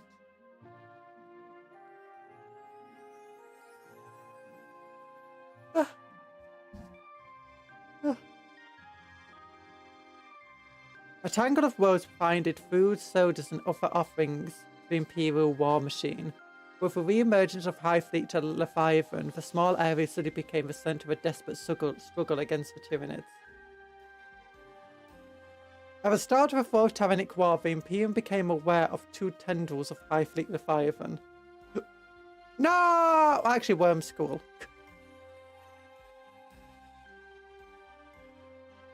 At the start of the War, the Imperium became aware of two tendrils of High Fleet Leviathan heading towards the Segmentum Solar.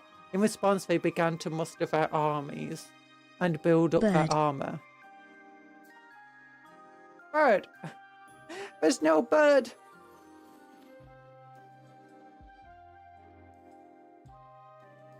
To deal with the immediate threat, they developed small elite strike forces called Sol Blades.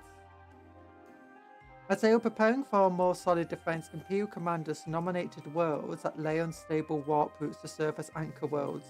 One of the most important of these was the World of Sanctum in the Bastia subsector, which was the home world of the White Banana nana, do do do da do do. Banana nana, do da da do. I'm sorry, you don't have currencies. Banana do do do do do. Banana do do do do. Banana do do. Oh, head patch! Yeah. Come on, share some head patch, Cuptle. Share some head patch. Oh, you're sleeping. Oh, there you go.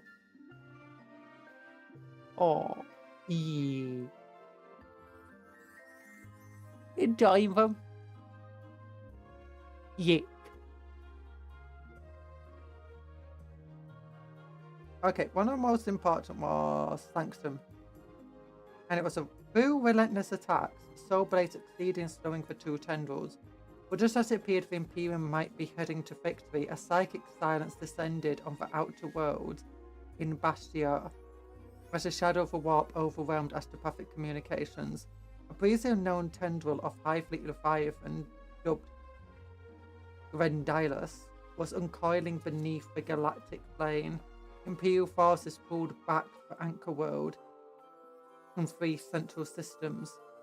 The Tyranid onslaught was fierce, but so was the Imperial response, for it appeared that outcome of the war would be decided here in the Bastia subsector.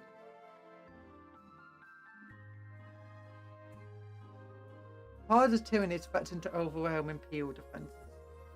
Oh, look how cool that looks though. Oh, Imperium. The Imperium were taken by surprise as the shadow of a warp overwhelms psychic communication and the sector goes silent. Hurried counter-strikes are mounted while defense plans are put in place.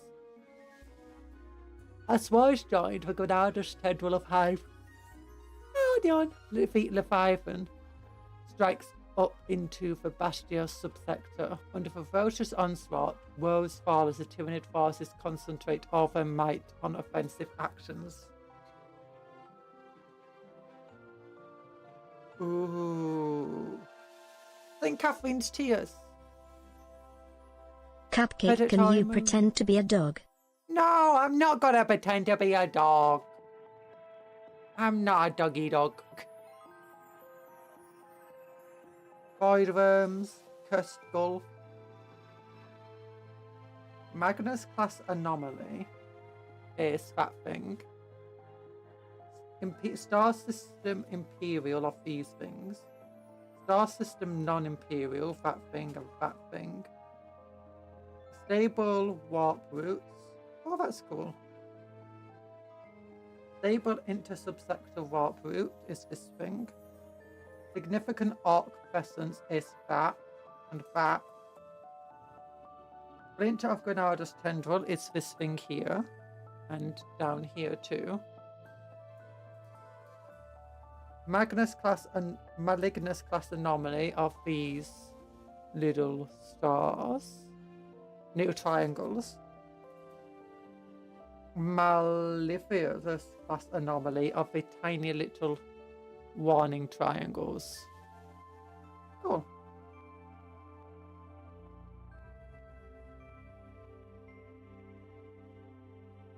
Battlefronts. Oh.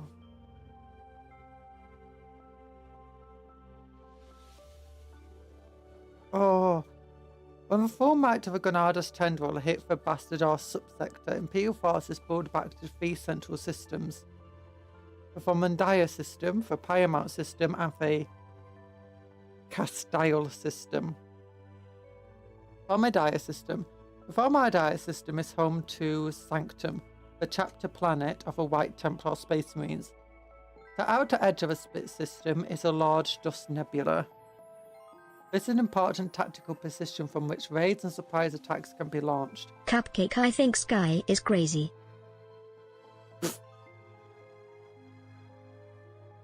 I saw the spying Leviathan coming from below. Like, it was cool and terrifying, but now it's just like, Tyranids must be Leviathan? Boring. The Tyranids must be Leviathan. Yeah, Leviathan is kind of the only high fleet you hear about now. That being said, the other high fleets did get badly damaged or hit or whatever, so Leviathan is the main threat, I guess. Yeah. Many of the planet's systems pass through a nebula once per rotation, including a laboratory world of Libric, the feudal world of Jorvingast, and the industrial world of Raktam, which is totally devoted to producing resources for war. Pyremote system. At the center of a Pyremote system is a gargantuan star from which the system takes its name. The outer edge of ferocious radstorms, through which the industrial moon of LED passes, orbiting the dead world of Restia. Classified as such, for it is barren and devoid of life. Further in from the storms is a contrasting planet of Rahel. This planet is classified as a death world. The planet's ecosystem boasts some of the most hostile, dangerous flora and fauna in the galaxy, and few are likely to survive a visit there. Hi, Tony! How you doing? Hello!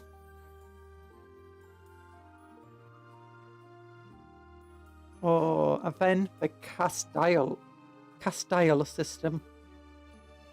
Orbiting the binary stars of the Castile Aleph and Bolos is the Castile system. Among the many worlds is a system of 2 hive worlds. In the system are 2 hive worlds, each covered by colossal cities the size of countries that reach up into the sky. Orbiting even closer to the suns is a Scholar Cogninium training world of Rathalok. Once per rotation, each of the worlds in orbit pass through the gravity reefs that span nearly half of the system. Gravitic distortions render these regions extremely dangerous, and many starships have been scuttled there. Oh. Dramatis Personae. Many heroes fought for Imperium during the countless military actions in the Bastion subsector. Up here. During the Fourth Tyranid War, here we look at some of the most famous whose efforts took the fight to the Tyranids as the Grenadiers tendril threatened to overwhelm the subsector. First Captain Agiman. You're doing pretty good. Yay! I'm glad you're doing well. Servus Agiman is the captain of the first company of Ultramarines. Oh, why is it got to be Ultramarines? I was hoping this would be one of the White Templars' first captains, but no. First captain of a... See, if it's Marines, got to be Ultramarines. If it's Tyranids, it's got to be Levi. Please tell me if there's a Black Templar somewhere in here. He led a strike force against the Tyranid invaders, holding them back from the important worlds and gathering biosamples to investigate their weaknesses. Trashan Falaris. It's got to be Custodes, it's got to be Falaris. Captain General Trashan Falaris is the first of the Adeptus Custodes, the Emperor's elite personal bodyguard. He is a hands-on commander. Ultra Smurfs vs Leviathan, the Battle of the Blands. Yes. He is a hands-on commander and one of the first to join the fight when distress calls came from the besieged sector at the Tyranids attacks. Paolo Tigerius. Oh no, it's a librarian Tigerius. I turned him into a chaplain. The Ultramarine librarian and holds a great deal of knowledge of which his allies can depend. He is a powerful psycho who has a deep and frightening insight into the alien minds of a Tyranid, for having seen into the hive mind. It couldn't have like cool White Templar captains here and characters. And then Solar! Hello, Solar! Arcadian Leonatus, the Lord Commander Solar, the ultimate leader of the Astra Militarism's vast armies. He is a master tactician and military scholar who led the human forces of the Imperium during the Fourth Tyrannic War. Oh, the Horus Heresy! I was hoping for more information about the White Templars, but I guess no. Let none stay our wrath. The Horus Heresy. This is one of the coolest pieces of art ever made. At the end of the Horus Heresy and the Emperor... At the end of the heresy, Horus and the Emperor met in a fierce duel. Look at poor Sanguinius. Wait, what's that Sanguinius? Yeah. Oh, so cool. Crazy. Do you read books? I do read books sometimes. I was crazy once. They put me in a rubber room full of rats. The rats made me crazy.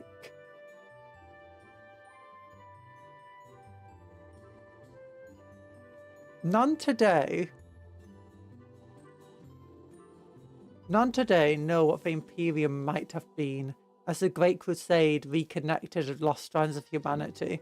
It seemed as though significant progress was being made against the great powers of the galaxy, but the worst was yet to come. The then Saiyid Empire was dealt a death blow from which it could not fully recover. Let none stay our wrath. The tide began to turn with the Great Crusade. The Emperor continued to look to the outward threat, and he was ever victorious against the external forces that threatened his great work. But he was blind to the treachery that was being nursed from within. The powers of chaos began to whisper to those who he should have been able to trust the most, his Primarchs, newly returned to him and elevated to positions of great power in his empire. It was his most favoured sons, Horus, Lupercal, who led the rebellion. He recruited half the Primarchs to his cause and embarked upon a military campaign against the Emperor, plunging the whole galaxy into devastating civil war. Eventually, Horus led his forces to Terra, where he and the Emperor duelled. Horus was slain and the Emperor was grievously wounded, barely alive after the struggle. The Emperor's dying body was placed on a life support system that took the form of a golden throne, where he remains motionless to this day. Sad. Ooh, Bonds of Honor, part 7. I give Taikira's props only that he could be so smooth-brained enough to gaze into the shadow of the warp and come out sane as he went in. Yeah.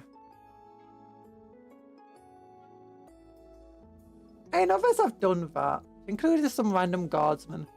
Taikira survives a shadow via eldritch horrors beyond comprehension. I don't get it. Energy. Now, the guardsmen have survived that. Generally have survived it because they literally didn't get it enough. And they had a strong enough willpower to be able to resist it breaking their mind. Tigerius, on the other hand, did understand it. And he managed to understand it and keep his mind. Like, that is the entire thing about why he's so useful against the Tyranids, because he does get it. He does understand it, unlike almost anyone else. And he somehow came out sane, or mostly sane, on the other side. Vote means fight another battle in the endless struggle against chaos. An empire in decline. With so many worlds raised with the Empress catatonic, the Imperium has remained but a shadow of what it might have been. As thousands of years rolled by, the Imperium entered a dismal regression, falling into fear, superstition, and ignorance. Now the technology they depend upon is barely understood of the religious zealotry. It's firmly established at the heart of its paranoid government. Meanwhile, the threats against this failing empire only get greater with each passing year. Now, this law is kind of old, because with the rise of Carl, again, being allowed to do things, and Gulliman supporting him in his actions, they have been allowed to understand their technology again and advance upon it. So with the rise of the Primaris Marines, you have all this repulsor technology, you have the graph stuff, you have new weaponry that they do understand and can manufacture at a higher rate. The Imperial Guard also have new technologies and new armor sets that are much better and much more modernized. So, call the goddamn warp skull. Yeah, so they have been allowed to understand their technology again. But still, a lot of them don't understand it, especially basic people. But there are now enough people that understand it that they can not only maintain it, but they can progress the technology.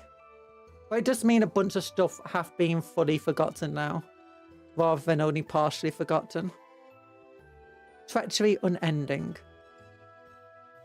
After the defeat of Horus, at the end of the Civil War, the traitor legions were in disarray, hunted by the remaining loyalist forces. Many of them hid in remote regions of space or retreated into the Eye of Terror. There they have been further corrupted by the powers of chaos. Now they are an unending scourge for the rest of the galaxy, emerging come for immaterium to slaughter and destroy in anything from small raids by single warbands to entire crusades carried out by colossal armies.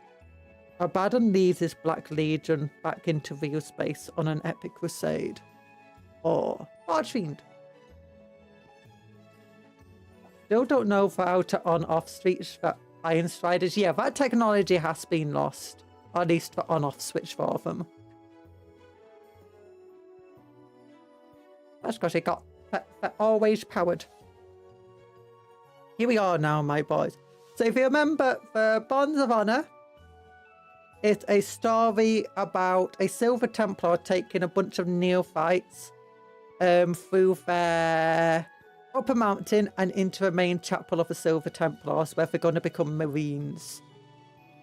He's also telling a story of a commander and his bolt gun that was lost. He was fighting against Tyranids when he lost his bolt gun, killed a bunch of them. A Tyranid warrior prime he killed with his combat knife. His squad was following him and whatever. There was one member who felt responsible for the loss of a weapon. And then they fought Tyranids in a tunnel. Then some Infernus Marines helped them. But then they defeated the Tyranids and they found out, oh my gosh, my gun's gone. Some scavengers have taken it, so now they're trying to hunt it down, I imagine. But this is just a story being told to the neophytes. Here we are, my boys. Quickly, quickly. Into the hall. You must be hungry. Let's get you some bread. Now, there's nothing more wearing of a teeth of a soul than bread that comes out of these kitchens. And this bread would have been out in the air for some hours now. So mind you, take it with some water.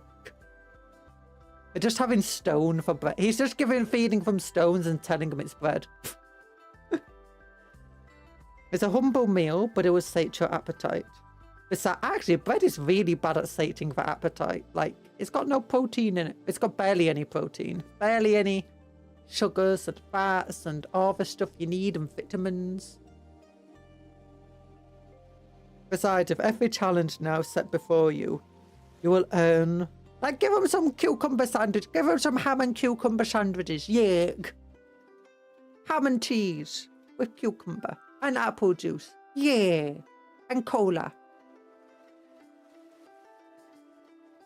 You will earn some new privilege before you. Besides, if every challenge now set before you will earn some new privilege. Before you know it, you'll be eating hot food, sitting on a chair, and you will feel warmth again. But now accept the privations and replenish yourself. I promise you shall never be denied anything that you truly need. It's funny. The road before you is long and uncertain. Davcum.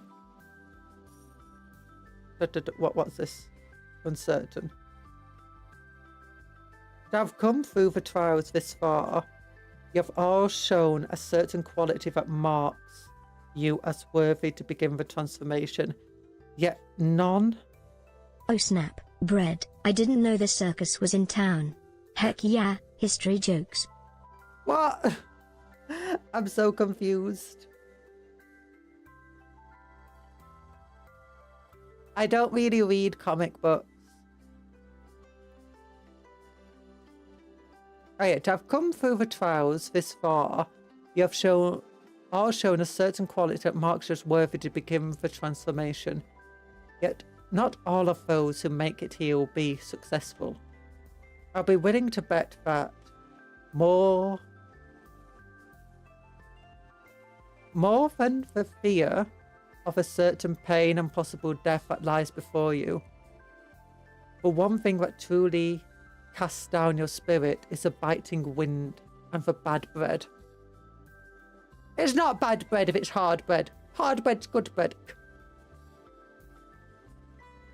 This is what it means to be a Silver Templar, who can summon great courage in battle, will nonetheless bend and break, if they must endure weeks of uncertainty in the perishing cold of little food, and only their sense of duty to sustain themselves. If you're commanded, will you still keep watch at your station day after day when there is no relief in sight? A Silver Templar will. Now seat yourself down on the floor and enjoy your bread. such as you can. I must continue telling you of Sergeant Askerton and his squad. Roman Emperor quoted as saying, I will give the people bread and circuses, or something to that effect. We're talking the fall of Rome times, oh my goodness. So, the fall of Rome times, do you mean like 400 BC, or... Which fall of Rome times? It fell many, many times and took a long time to do so.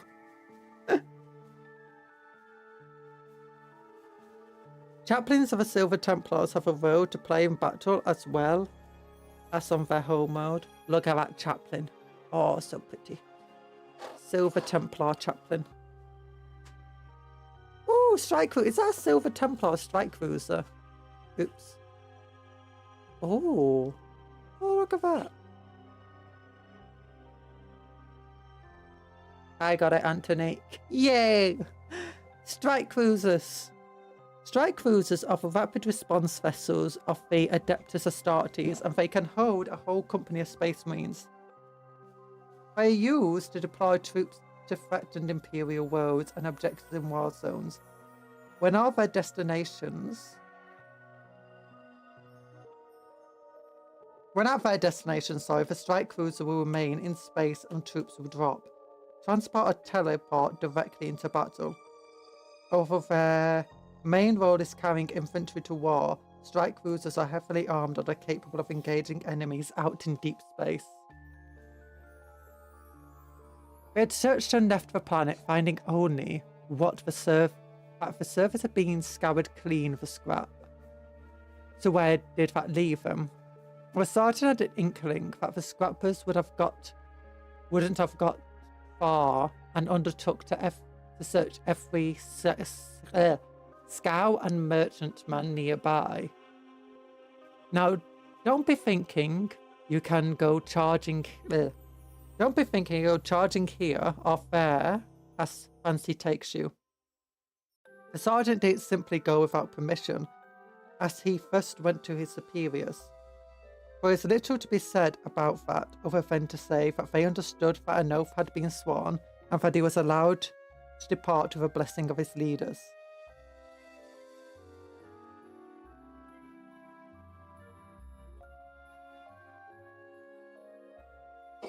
Can confirm strike cruisers hurt in fired battles. Bombardment cannons are mean. They are mean. Was that a big cannon underneath blocked by a random triangle? Or protrusion. His oath was written upon a strip of parchment and sealed onto his armour by his chaplain, declaring that he would recover his rifle before returning. And off he went with his chosen brothers, wasting a little time as they boarded a strike cruiser that was heading out with a full company to confront the Tyranids on a new battlefront. It was not long before the cruiser flew past the squad's first target, some civilian junker that few but the bravest or most desperate would attempt to fly. There was no doubt leaking radiation onto its unprotected crew inside. With luck, the thing looked as though it might implode first, offering them a cleaner death instead. This was of course no great void ship, just some shuttle barely fit to reach a nearby moon. The ship turned tail and tried to flee before them as the sergeant and his men boarded a thunderhot gunship and flew towards them. It might have brought itself a second or two of spare time. It was no match for a Space Marine's vessel. Few ships in the galaxy are, and the squad docked with it moments later while it was trying to escape. Unless you're a Corsair Eldor, in which case hits on a 4+, crits on a 4+. Of a bombardment is just your standard interaction with any gun.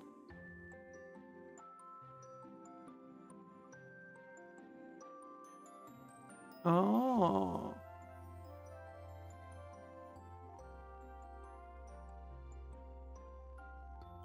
So they're pretty powerful then.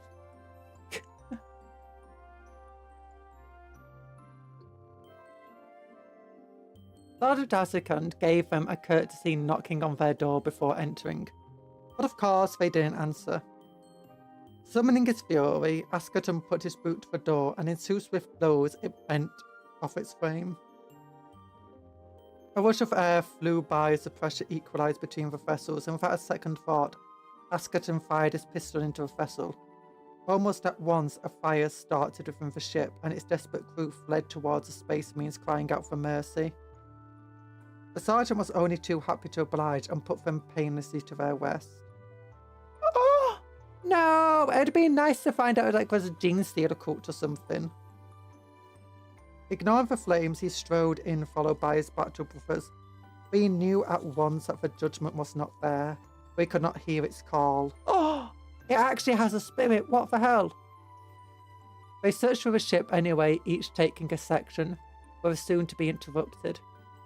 As McNair saw them first in the cockpit, a flash, so brief at first he thought he had imagined it, then he saw it, the briefest streak of colour. He cried out to his brothers, and they came back to his side, staring into the blackness. When the streak came a final time, but with them staring straight at it was no mistake this time. They had caught the intention of a scout ship of the Eldari. Oh! I thought it was going to be a gene stealer, like escaping the Tyranid planet. We are brotherhood forged in the fires of war. Oh, this Eldari! What? You think they're going to be bad guys? Enemies?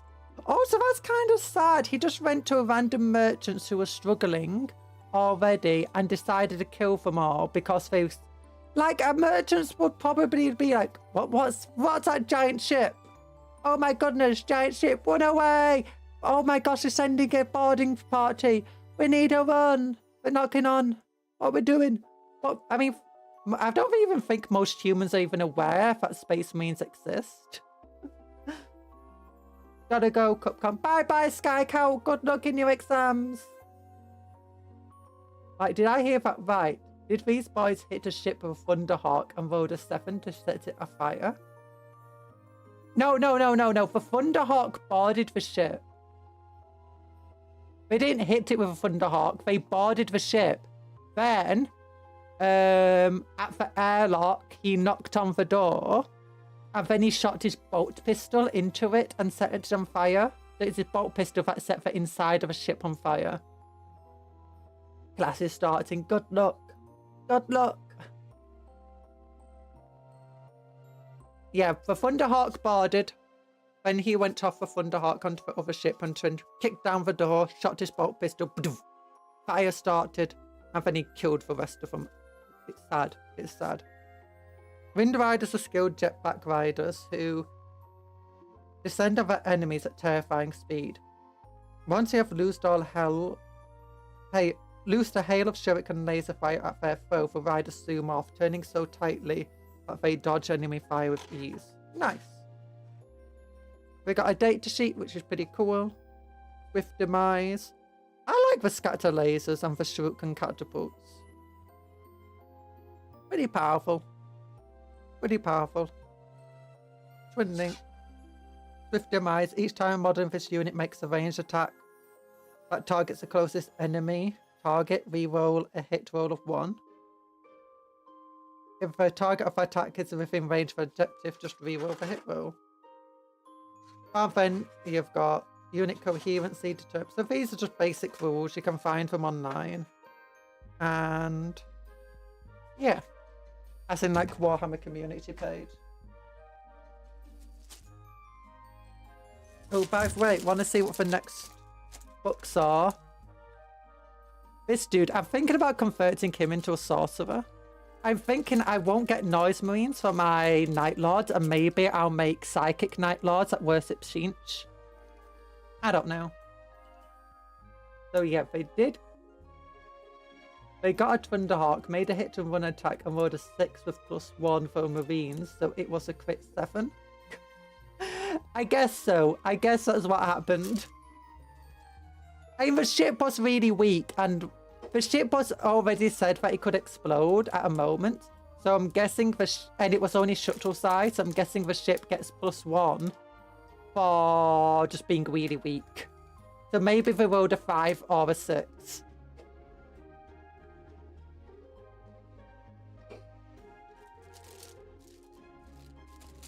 Or maybe you can crit it on a 4+ or something.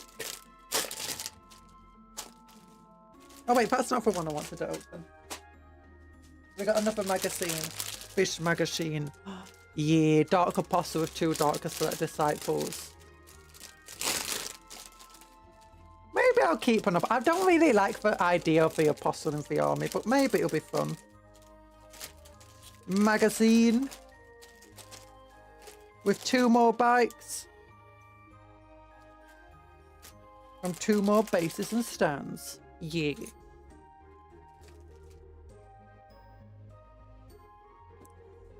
Cool. Druakai. And Eldar. Oh, how to paint your bikes. Oh. It's basically the same paint scheme as we showed you earlier. Oh goodness, these pages are glued together. Glued. Cabals. Oh, more Druakai stuff. Oh, Cabals, Cuts and Coffins. I like the Cabals. That's the Homunculus, that's the Witches, and that's the normal Dark Eldar. That's a Cabal, that's a Cult, that's a Coven, I think. Yeah, witch cults. Oh, Incubi down there. Love them. Love me some Incubi. Oh, that's a cool looking Archeon. Or whatever. Cablite Warriors push forward on a real space raid in search of new prisoners. Oh. Among the many warring groups on Societies of Commonwealth, there's an uneasy peace maintained not through idealism and cooperation, but by self-interest and survivalism. Amid this atmosphere of mistrust, the different groups are forced to rely on each other or face eventual death and the loss of their minds. The Dark City of Commonwealth is a twisted tangle of pacts, alliances and intrigue. At any moment, the collapse of some agreement or other may lead to a rash of infighting amongst the many competing groups that make their home there. This is no accident. The supreme overlord of a city, Absolfect, rules through manipulation and subtlety, leveraging the group's alliances and rivalries against each other to redistribute power or extinguish threats. However, the needs of the Drukhari are too great for each group to become isolationist, and they depend upon each other for survival. In order to prevent their souls from draining away, each Drukhari replenish themselves by feeding on the emotions of others, particularly pain. This complex process requires groups who risk their lives to capture a steady stream of new prisoners in real space raids. And it requires specialists to extract the utmost anguish from the prisoners once they are returned. All the while, others must labour creating the weapons, poisons and modifications that make this bloody work possible. Cabals. Cabals are large organisations of war. Yeah, this is my favourite. And they form much of a Cabals are large organisations of warriors, and they form much of a military might for Drukhari. These competitions rage amongst aspirants wishing to join a cabal, but even the most lowly cabalite is granted protection of the entire cabal.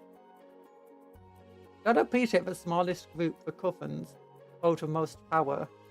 They are often the ones who can revive people from even a few cells. Oh.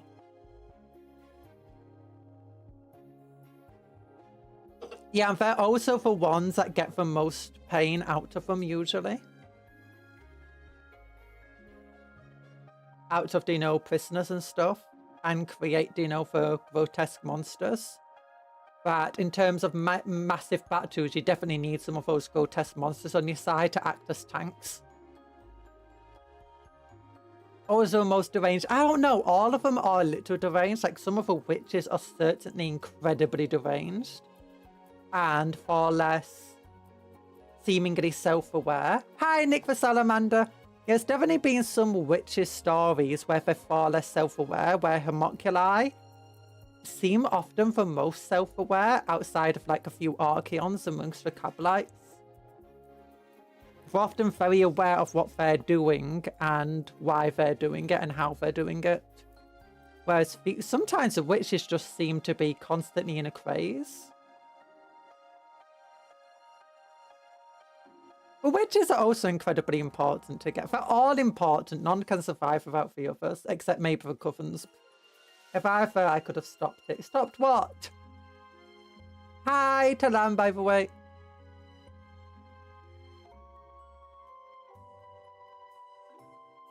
I just came in, but I know.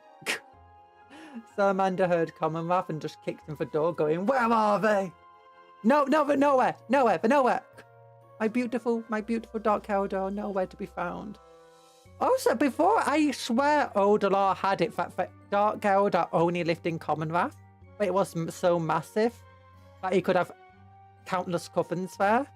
But now it seems that they live all over the Webway. I don't know if that's because the law changed or because they expanded their will across the Webway. Not for one of the bottom left, she would load if me. Me. Wait, I'm for bottom right. It depends. Bottom left from my left. Bottom right, your right. Or if it's bottom left here, that will be random person with a whip. Yeah, bottom right, my bad. I'm slowly dying. I hope you're feeling better today, Talan. Or has it come back? And squared away as Commonwealth is the main city, or there may be small satellite cities. Yeah, before we did get acknowledgement that there's a lot of port cities and Commonwealth is just the largest of them. So, yeah, there's a lot of Webway ports apparently. Anyway, Cabals are the largest organisation of warriors and they form much of the military. Yeah. Fierce competition rages amongst aspirants wishing to join a Cabal, where even the most lowly Cabalite is granted the protection of the entire Cabal. However, this is far from a guarantee of peace, for the Cabals themselves are at constant war with each other. When they are not plotting and scheming against their rivals, the Cabals direct their efforts to piracy and real space raids, bringing back a constant flow of prisoners and looted technology into Commonwealth. Yeah, so basically these guys are just gangs. It's like, if you know about like cities like how New York used to be, you almost had to survive. Only way to survive was to join a gang. Oh gosh, yeah, there's a lot of... these pages, unfortunately, it looks like the glue must have seeped out. That's better. That one's fine, at least. Didn't know if Elder had kebabs. Not kebabs, Cabals! Conjuror is siphoning my energy so she can read the magazine. Help. I'm raising my hands to land. You're giving your energy. Thanks for more energy. Oh, I can feel it coming in. Oh, so much energy being absorbed by me now.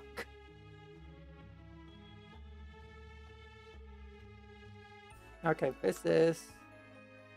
Oh, that's Lily Hesperax. I love Lily Hesperax. She's cool. Where grace and gore meet, there is a release. Witch cults are made up of warrior athletes who deal out pain and death in the areas of Commonwealth. So I tried to help you with the siphoned off the energy. They are great at gladiatorial contests as a high art, and they are famous for their intricate and... Let me go down here. They take gladiatorial contests as a high art, and they are famous for intricate and balletic performances, and the dire inventiveness of the game's designs. If this bloody sacrifice were not carried out, no doubt the whole city of Commonwealth would suddenly descend into anarchy and chaos, abandoning all pretense of peace as its citizens, starved of anguish, turned on each other for sustenance. The witch cults often accompany the Cabals and real space raids so they can bring their deadly talents to a battlefield.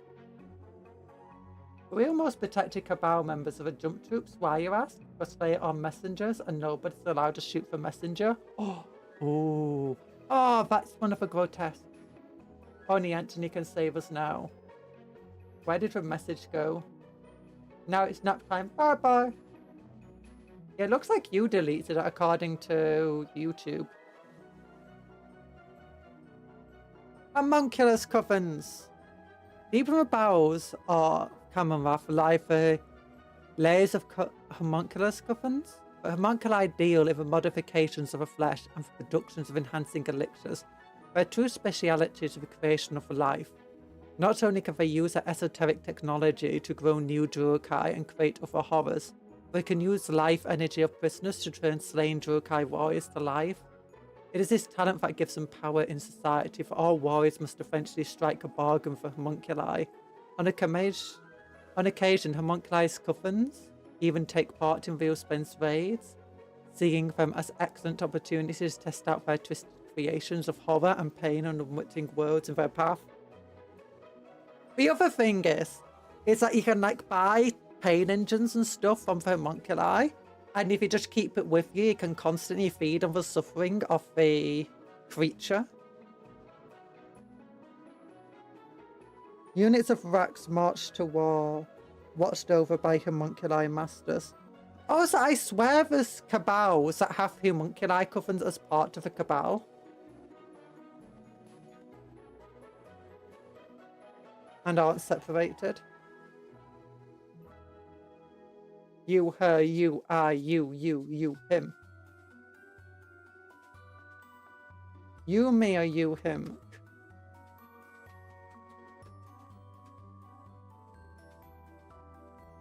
I blame YouTube. I'm too powerful and for trying to censor me. Yeah, I was saying it would look like Seridrin deleted his message, sorry. I just got what you were trying to ask. Yeah, it looked like Seridrin deleted a message from my end because it said redacted, which means... retracted, sorry, which means the user retracted it. Or sometimes I do see a message come in and it comes in instantly twice. One is redacted, one is the correct message. And they both come in at the same time, so maybe sometimes YouTube eats the message and then recreates it. Covens are still acting on their own. They could up sticks and leave a cabal if they wanted. Maybe. But I think small covens probably rely on the protection of cabals. Now, if that happens, it is with my slow internet. Oh. The Dark City of Commonwealth is an ancient home of the Drukhari, and it has existed since before the fall.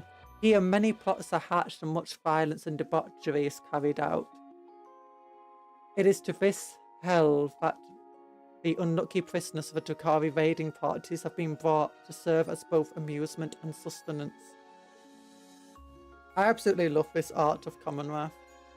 So cool. The Dark City of Commonwealth is a giant city of unprecedented scale.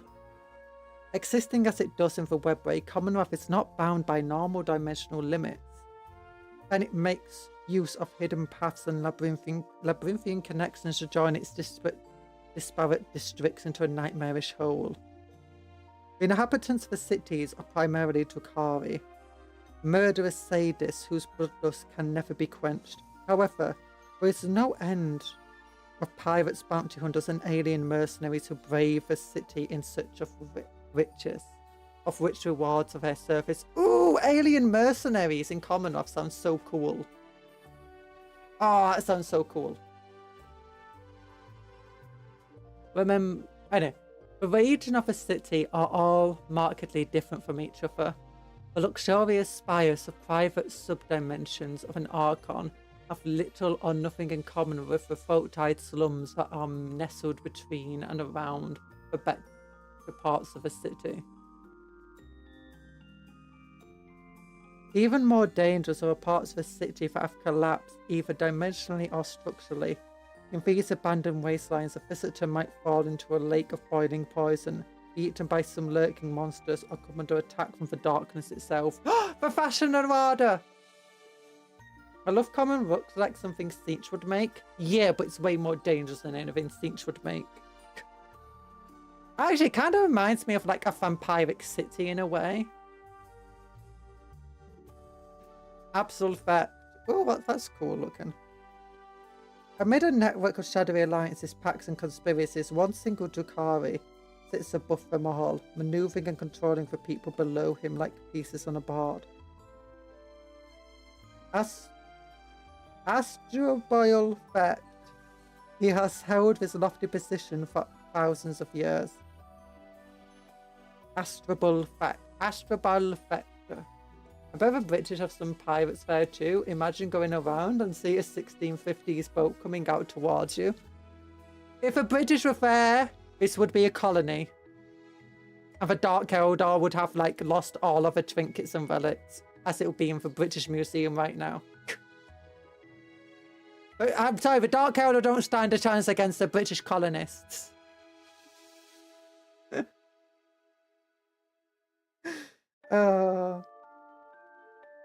Astrobial effect. Astrobial effect. Astrobial effect. He's a big old bad guy. Thousands of years, and he is hated, feared, and admired in almost equal measure by residents of Commonwealth. However, he does not rule by edict as king might, for the society beneath him is made up of many organisations, each far too disconnected and self-serving. Instead, he rules with subtlety, manipulation, and brutality. I don't know where we got here, but that fancy ship looks French enough. Let's plunder, boys. Oh, goodness. Could you imagine an Eldar just being like, do-do-do-do-do-do-do-do in his spire, and then just suddenly a bunch of musket balls just go through the spire? It's like, what? Cannonballs, random shot. It's like they send off one of these little boarding ships to it, so it just gets hit by a cannonball and goes spiraling. Which gladiators go on board only to get dueled by some random posh dude, pirate. Oh. Colonise Commonwealth, you say? Sounds like an Irish name, to be fair. We could go full oppression. Turns out Fecht is just some random British dude. Were you about to say grappling hook? No, I meant to... grape shot! That's what I wanted to say. I wanted to say grape shot, but I kept wanting to say grappling shot instead. For high spire. Oh, very cool models. For high spires. Rising high above the slums are the spires of Commonwealth. The city long ago outgrew any sense of spacious comfort, and now star scrapers and spires are piled over the undercity. The spires are constructed by arches and gantries, about which fly flocks of scourges, especially engineered mercenaries who have had their bones hollowed out of their wings grafted among their extreme body modifications. Jump, boys! Yeah! An Eldar going sword to sword against some drunk bit with scurvy would be a close battle. Depends if he had a lemon recently. If he's had a lemon or a lime recently, we don't stand a chance against a British person. But if he's not had a lemon or a lime recently, we've got a 35% chance of managing to... Oh, only if you're an Archaeon or something like that, or an Incubide, you know, elite warrior. Oh, goodness. Could you imagine that, though? For, like, you got an Eldar witch or whatever about to fight this pirate, but the pirate's doing the, you know, the drunken walk, and she can't tell how he's about to attack, when suddenly she just finds herself decapitated by a cutlass, or like a musket ball for her head. It's like, what? Oh. Yeah. These things are extremely cool, but also extraordinarily fragile. Not just for model, but like... I remember playing Dark Eldar and these things were just so annoying. It's like, yes, 10 armor, open-topped. You can blast it to pieces with a bolt gun. We can override the scurvy debuff by using the trigger phrase, Boston Tea Party. No! Go to war! Fight them all! They must be defeated. Where's my knife? Draw your blades! We don't stand a chance. Flint knock pistols somehow pass through for armor because they are not expecting that. Actually, it passed through for armor because their armor's just latex. The Drukai depend on a network of raid craft shops, workshops, weapon forges, and toxin distilleries to arm themselves for raids. Each cabal that intends to make real space raids will carefully study the planet they are about to attack before procuring the supplies they need to win victory and take business. Workshops supply for advanced anti-grav vessels. The forges provide the deadly weapons. The distilleries provide wicked paralytic toxins. Dark Eldar, one of the races you don't hear much about, but when you do, they always win. Yeah, they never seem to do that well in the board game. At least they didn't used to, because they're so fragile. You had to really know the game to get the most out of them. The Elindrak. Among the shattered ruins and sprawling slums at the base of the Commonwealth spires lies Elindrak. And this is a place of shadow and dread, where the darkness itself has gained rudimentary sentience, stalking and flowing over intruders that dare breach its perimeter. Elindrak is occupied by mandrakes, 7 corporeal beings who live in both reality and a cursed otherworld, ebbing and flowing between the two as it suits them. That's so cool. Drukai t-shirt save, it must be a 5+, but it's coupled with the toughness Eldar. Yeah. I mean, guardsmen are also kind of that weak, but you don't pay as many points for a guardsman. So it's a bit crazy. Eldari Arenas. I've only got the Witch of a 6+ save, but at least they get invulnerable and feel no pain and stuff. Dark Eldar in all the current rules is the most brutal turn 1 and turn 2 you ever experience. They are most glass of cannons. Yeah, that's the thing, is if you wanted to win the game, you had to set up your win in turn 1. And often that included having to get rid of priority targets. And then managing to get yourself in a position where they can't shoot you back. And then turn 2, you get rid of secondary priority targets. And that's it, you basically win the game at that point. Gladiatorial arenas provided not only the pinnacle form of entertainment for Drukai, but the issue is they're just so fragile. Like, a single bolt gun shot could wipe out one of these raiders. And back in those rules, if you shoot down a raider, you basically probably killed the entire transport, everyone it's transporting. And a single bolt gun shot had a decent enough chance of just wiping out one of these. That's how fragile they were. At least now, a single bolt gun shot won't take down an entire raider. You have to at least have, like, an anti-tank weapon to kill them in one shot. With a single shot, sorry. Gladiatorial arenas provide not only a pinnacle form of entertainment for Drukhari, but also their main form of sustenance.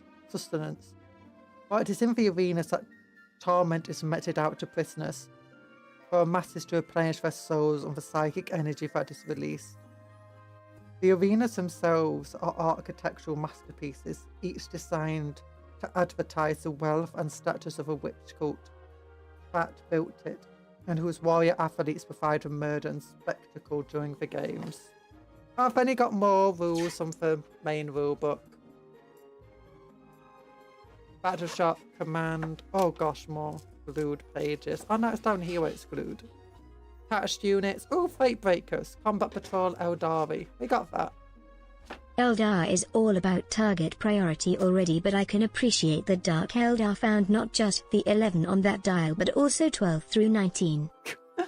Yeah, that's the thing. It's not just target priority, because normal Eldar target priority is like, hey, that tank over there is very deadly. But Dark Eldar, though, what you do is go, that tank is very deadly, but so is that unit of guardsmen that's just armed with las guns. And the unit of guardsmen that's just armed with las guns has much better advantage of the territory and terrain for the tank.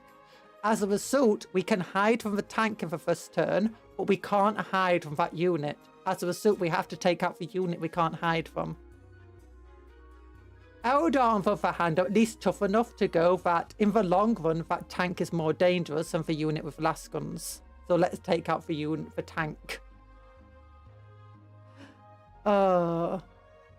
But no, Dark Eldar, you have to take out the units that have a main priority, and those ones are ones that you can't hide from mostly. Are units that you can take out in such a way that once you've taken them out, you can still be hidden from the rest of the army.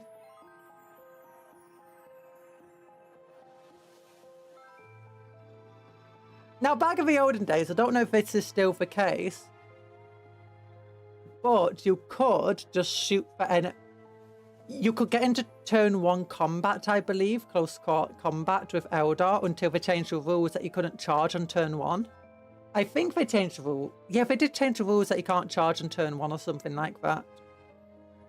So it became important that you could only charge on turn 2.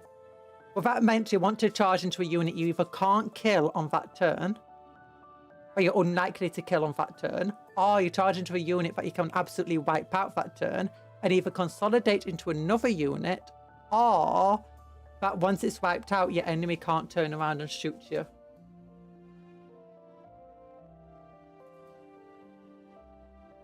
So as a result, sometimes you had enemies, if they knew how you played, they'd end up like grouping together, because Dark Eldar don't use a lot of blast templates. And if you group up together, then it makes it hard to take out any of the targets without then putting yourself at risk. But that way, if you play objectives, which was less common back then, and a lot more difficult to do back then, because the objectives only mattered on the final turn, not throughout the entire game,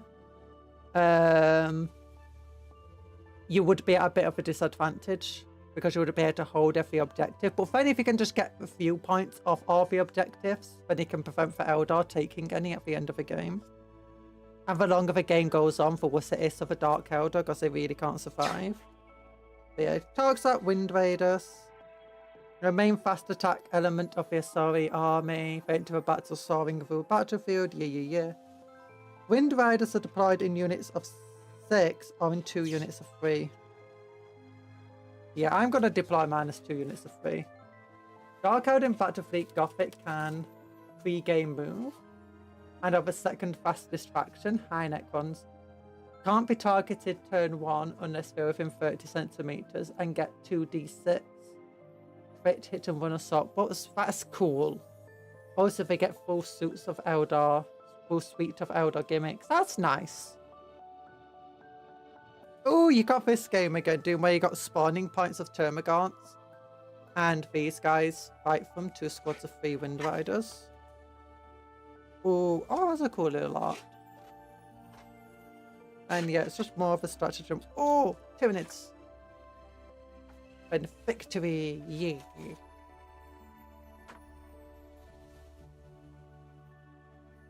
Shuriken fire is deadly, but are not enough to slow the Tyranids. Oh. One last magazine. Yeah, but the Dark Eldar are... I think Dark Eldar are a lot tougher now than they used to be. At least when it comes to vehicles, because now they have toughness and wounds. I never had this colour, but... The Agrex of Shade is new to me. Is not new to me. We've already got some of that. And it's nice to have a top up. Standard grey. Oh. Looks kind of brown. Let me put this light on. Oh wait, the light was on. Oops. Yeah, it's grey. I think it's like a darker Dawnstone. Let's look. Yeah, it's definitely darker than Dawnstone.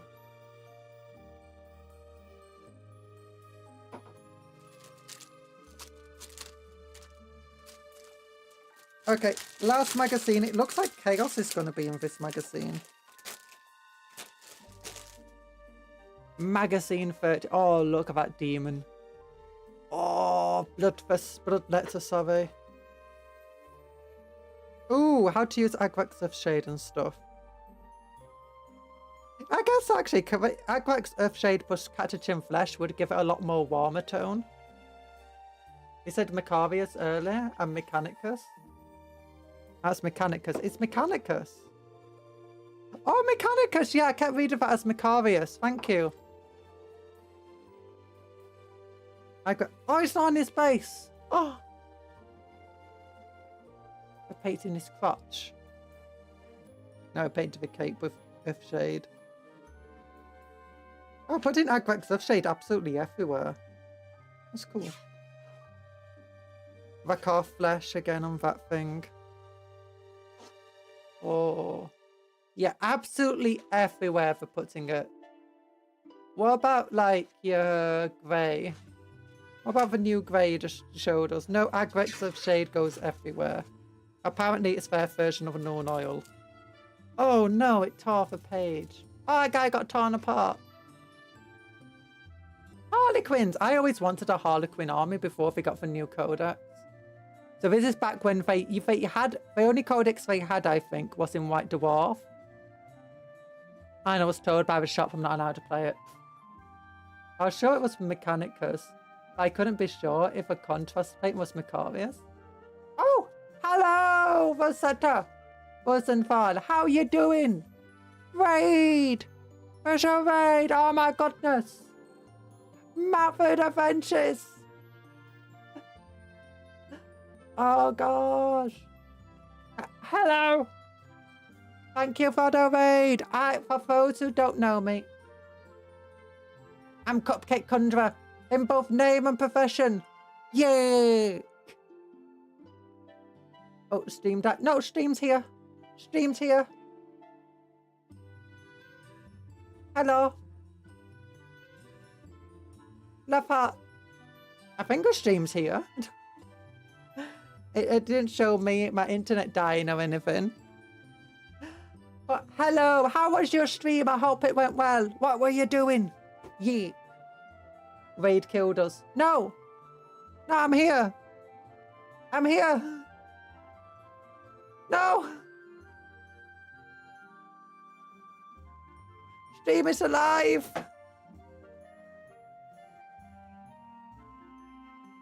Stream is alive. But I hope your stream went well. I'm Cupcake Conjuror in name and profession.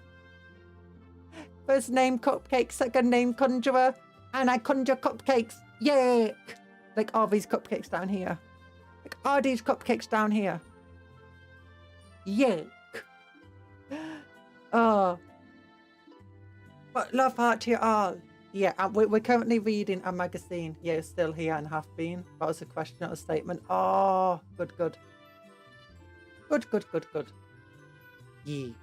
But yeah, we're reading Warhammer 40k Combat Patrol magazines, which come with paints and models, little plastic bikes that you have to build yourself. Little plastic jet bikes. Yeah. And currently we're reading about Harlequins, apparently, which I was not expecting based on this picture. And look at those. Yeah, I always wanted one of these armies. Like, back then they only had metal Harlequin models, and they were just like an elite unit for the normal Eldar codex. No, ever turn this light off, get rid of that flash. Ah, yeet. Oh, what does that say? As a troop of Harlequins take their place, the show is about to begin. Yeah. Oh, Harlequins are cool. I like Harlequins. Although I would never want to paint that paint scheme. Look at that. Look at a checkerboard paint scheme they have to do. I would not want to paint that.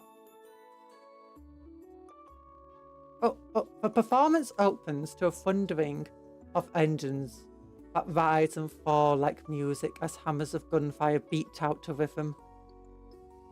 To accompaniment of the screams of our enemy, the players of the Harlequins begins their leaf dance across the field, maintaining their flawless choreography until their final curtain falls.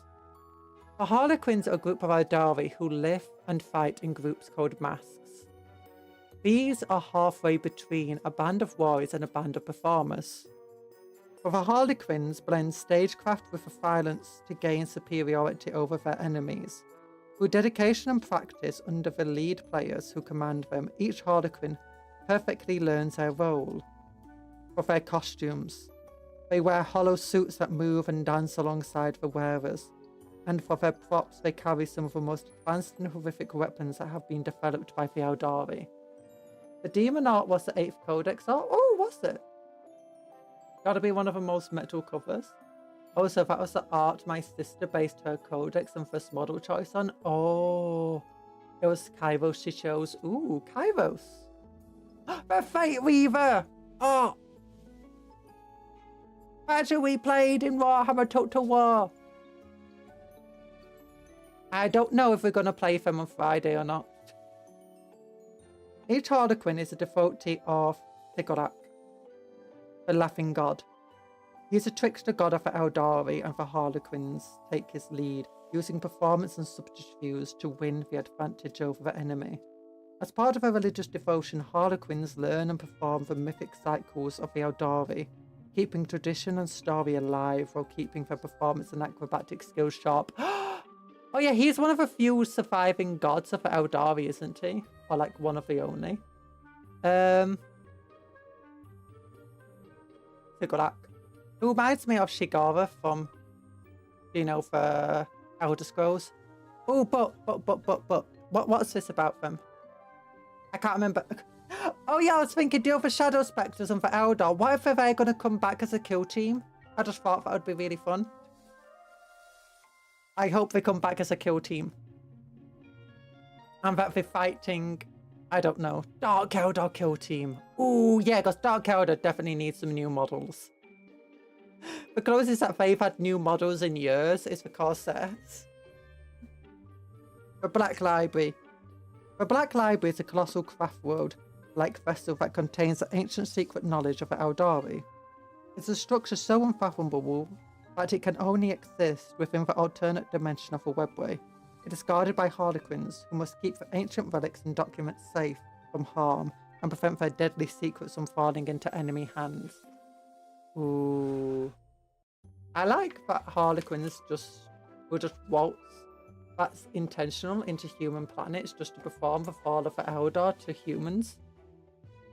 Does that include killing the humans? Because I swear that they sometimes perform on human worlds and don't kill anybody. And that the humans aren't even aware that they're Xenos sometimes. For lethal art, the Harlequins bring their serene theatrics and performance to a battlefield, as each perfectly costumed Harlequin player weaves across the stage of war, unleash their practiced flurry of deadly acrobatics, feinting and defending with their swords and keeping their marks to rain down deadly fire upon the foe. Oh, look at the death gesture. Death gestures are cool. Look at a big old gun. Look, it's like a little scythe. Shadow Seers, Swoopsters, Solitaires. Yeah, they'll just do it in any kind of theatre or square, whenever the most eyes will be upon it. Oh, that's cute.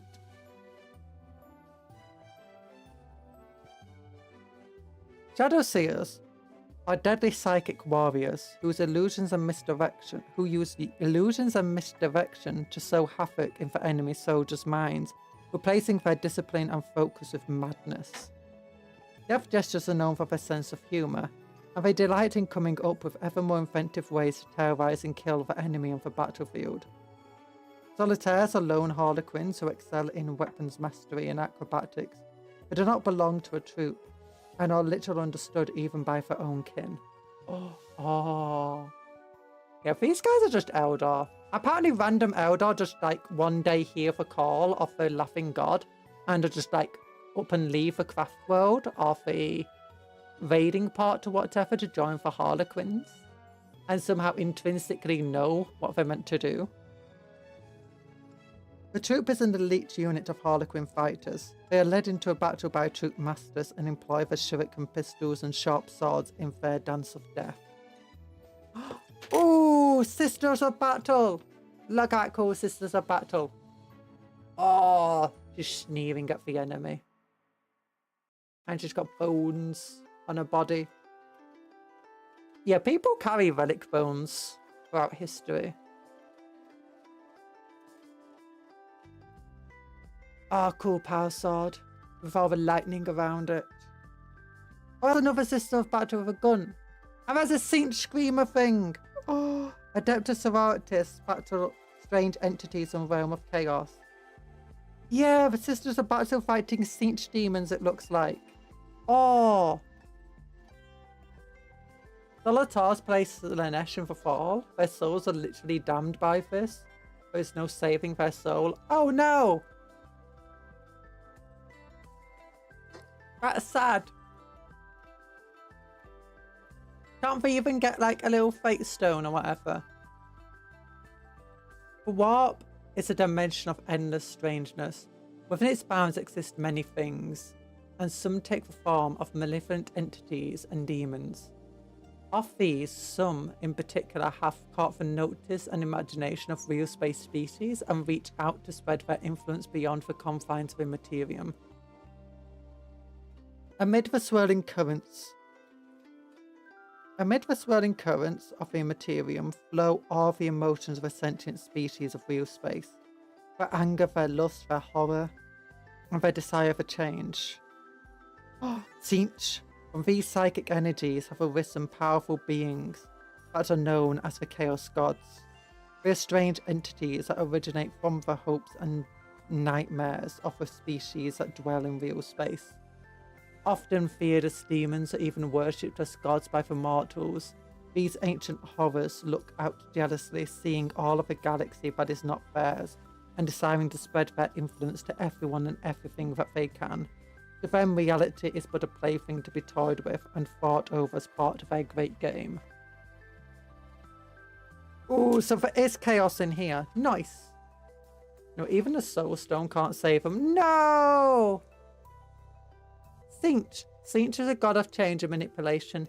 He is depicted as the ever-shifting figure covered in faces that laugh, babble, and cry incessantly as they swirl about his form. Khorne is a blood god and he embodies rage, violence, and aggression. He is depicted as a gigantic figure, clad in armor, wielding a huge sword and seated upon a throne of skulls. Slaanesh! Slaanesh is a god of excess and decadence known as the Dark Prince. He is often depicted as an androgynous figure garbed in finery whose eyes steal away the souls of any brave enough to look into them. Now, Slaanesh is weird in which although it refers to him as a he, it can also be referred to as a she, or just it. And Tzeentch doesn't really have a proper form and like existence as male or female. Nurgle and Khorne both do. They're both male, definitely.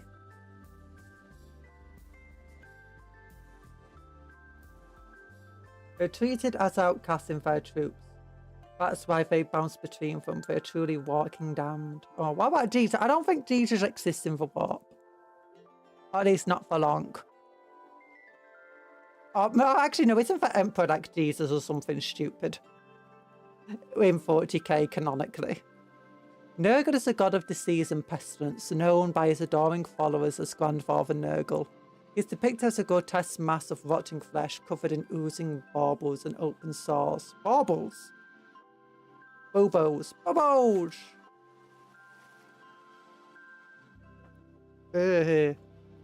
Chaos Space means legacies of betrayal. Oh, look at Chaos Space mean. The legions of Chaos spoke far from the warp to visit havoc upon the galaxy. Oh, who is Havoc? Sounds like a nice person. Legacies of betrayal. The Space Marines of Chaos Space Marines are furiously violent groups of former Space Marines have been corrupted and twisted by the taint of chaos. Boobows. Yeah, B-U-B-O-E-S. Bubbles. Bubbles. He's covered in bubbles. He's covered in boo-boos. Chaos Space Marines. Yeah. What's this? They're twisted by taint of chaos. They pursue their horrific vendetta against the rest of the galaxy with pitiless brutality as they slaughter and destroy all those who dare stand in their way. Biobos, you know what?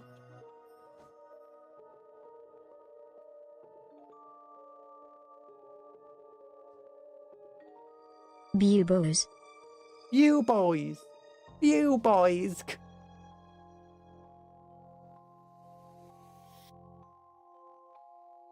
During the Horus Heresy, many of the former loyal Space Marines turned their back on the Emperor. The powers of chaos are cunning, and each traitor was lauded in different ways.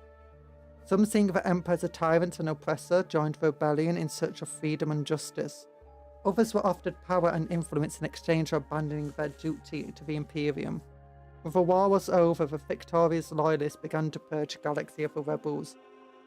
Feeling cheated of their promises of victory and dominance, the traitor forces fled in despair. Now they hide throughout the galaxy, emerging to visit vengeance of their former brothers who sided with the Emperor, and to finally claim the glory that ought to have been theirs so many years ago.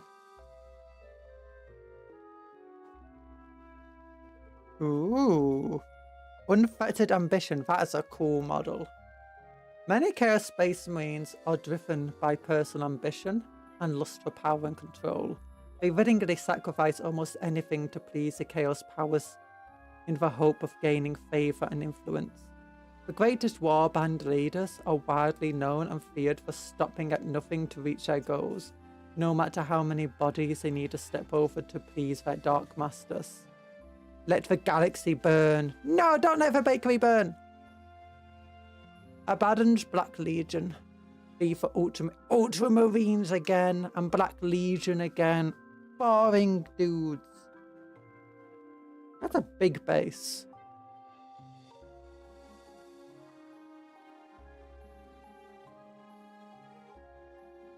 I've heard the next major... Let the bakery burn. No, don't let the bakery burn. But I've heard of I heard the next major book series out of the Black Library is going to be for Scouring.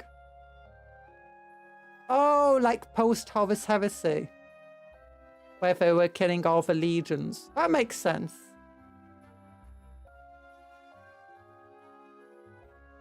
Chaos Space Marines armies have twisted into new groups and alliances of the millennia since the Horus Heresy. Although some are descended directly from the original Space Marine legions, others form new warbands and serve new masters. Amid these formations are thermal allies, demons and engines of a warp that fight alongside the cursed brothers to spread chaos into the wider galaxy. Ooh, Archaeotech Recovery Combat Patrol. Forces are moving to retrieve valuable Archaeotech. Augur readings indicate that artifact power cells are being irradiated by battlefield emissions. If they succumb, you will be left with mere shards of scraps. Secure and extract any active Archaeotech before it degrades. Ooh, movement phase, Archaeotech recovery. Use this table to decide which of your combat patrols have fought in this mission. Oh, that's cool.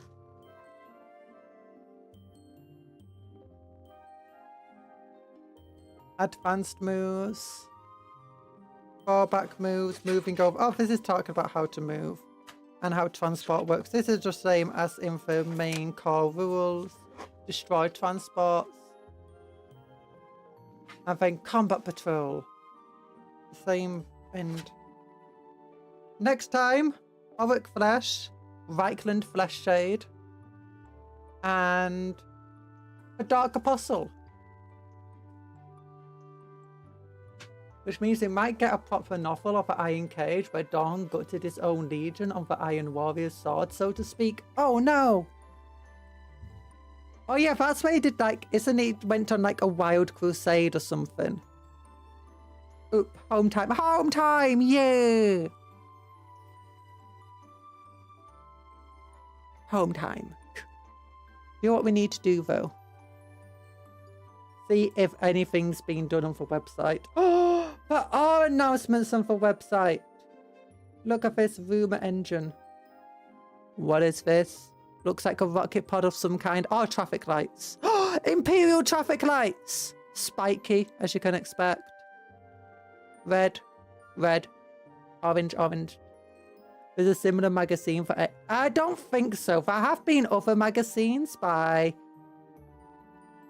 this thing, but I've not seen anything that's... Actually, there was something similar to Combat Patrol I saw. Like, it would be called Spearhead.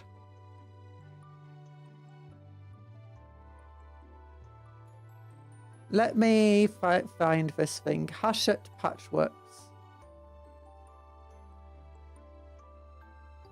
So if we go here, that's for Combat Patrol.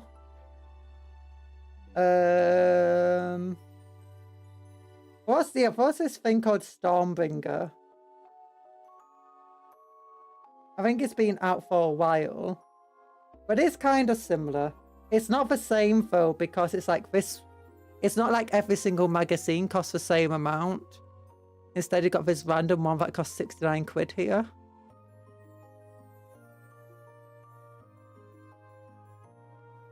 I'm not sure if you got the same thing, like more info. Suspicious page.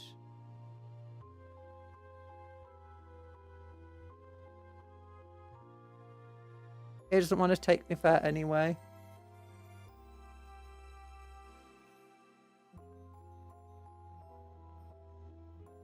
Oh, that's why. Okay, but obviously this is relatively old. By comparison. So yeah, this is a Stormbringer one. Yeah, then lots of it's out of stock. But yeah, there is a similar thing. Some of them have paint, some of them have hobgrots. I'll check it out, thanks. Yeet. I don't know what countries it will be available in. As far as I'm aware, I only know it's in the UK. And Combat Patrol have made it to the US. Congratulations to Warhammer Heroes winners. Oh. Oh. Touchline tactics. How to... Oh, Blood Bowl. Oh, look at this new... Ooh. Welcome. Today we ascend to royal courts and announce the august presence of imperial nobility. Oh my goodness, look at this Blood Bowl tea. It looks so cool. Imagine these guys trying to fight ogres though in Blood Bowl. I'm trying to think about what you could convert them into. Because they look like they'll be fun to convert. And kit bash. Oh. Yeah. Oh my goodness, look at little art. That's adorable. Look at his face. He's got a pipe but he's running.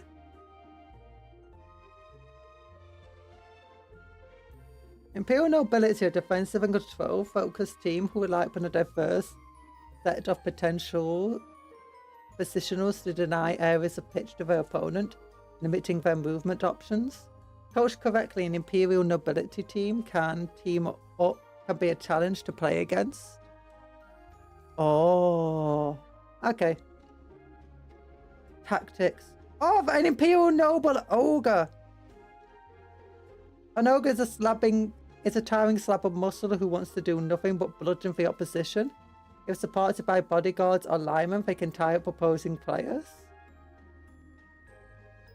They can get ogres!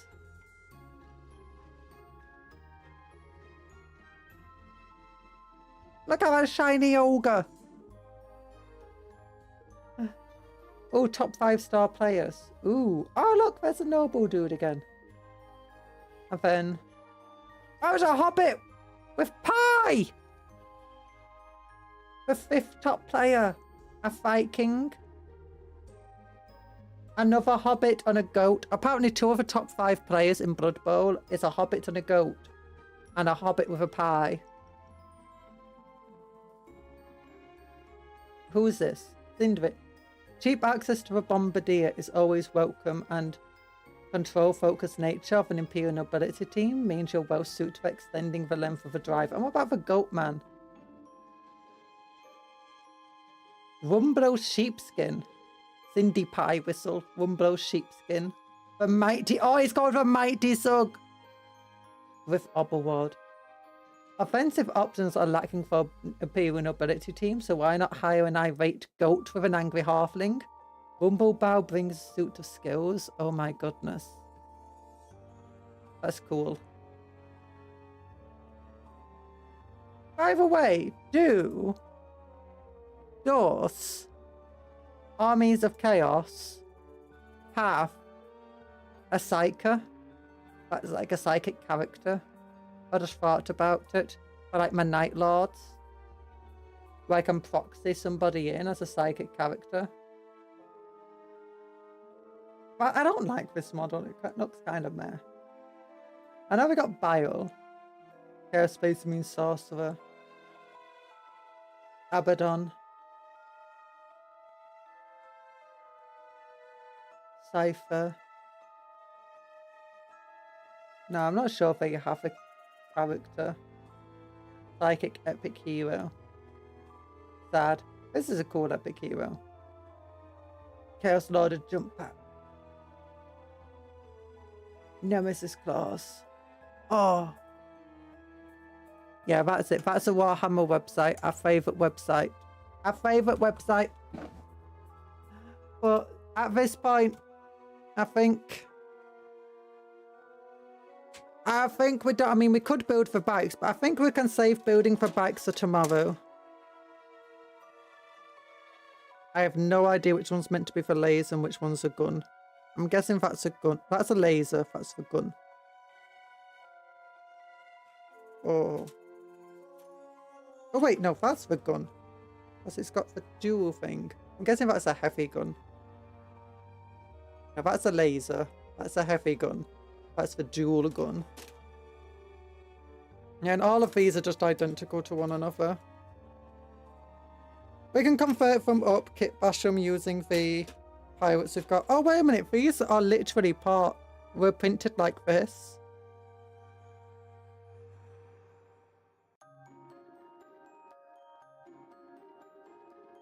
Oh, it looks like a set of 3. Yeah, these are printed. So one going here. And then one... No, that's that side. Yeah, one went here. So it would have been printed something like this. And then once they were, someone had to snap them to put them in the magazines. Ah. Now, and this one goes here. This one goes here.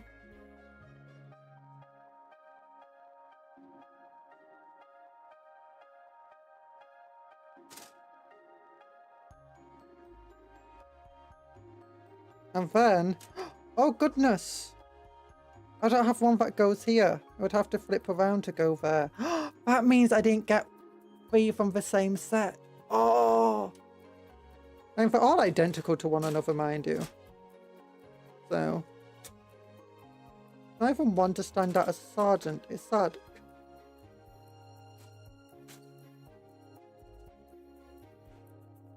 But nice spikes. I only got all of these things. Do I have all 6? 1, 2, 3, 4, 5. Missing one. Where'd it go? Oh, there you go. 6. 1, 2, 3, 4, 5, 6. Stands. I listen while walking home. You're listening. You're listening. I'm glad you're listening and you're walking home. Yeah, get some exercise. Get exercise. Get big old strong legs. But thank you for being here. If you'd not like to stream, please like the stream because it helps me out, you know. And you know, having a like stream's good. Thank you very much. And do we want to find someone to raid? Have a wonderful day. Have a wonderful day. You too. Oh, it's a big old love hearts. Yeah.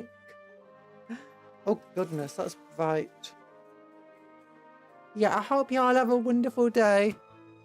And you know, do we want to find someone to raid? Is there anyone I know who's live right now? Briar? Briar's live. Okay, we'll raid into Briar. She often raids into us. She often raids into us, so I'm gonna raid into her. Edit. Customization. Add a redirect. Oh, Briar. Save. Skip pad. Yeah, so here we go. She's yapping. She's yapping. And we need to do a cupcake raid. How do we do this? Cupcake. Cupcake. Yeah. 2 of them. Cupcake raid. Trying to build a wind rider. No, at the moment. Tomorrow is when we'll build the wind riders. Instead, today, we're going on into a raid. Into a nice raid of Briar. Because we love Briar. And she's currently yapping away. And you got to remember, like the stream. Like the stream. It's a 3 wind riders as a squad. Yeah, it's 3 wind riders as a squad. So 1, 2, 3. 1, 2, 3. So that's 2 squads. Yeah. Or you can have 1 big squad of 6. Yeah.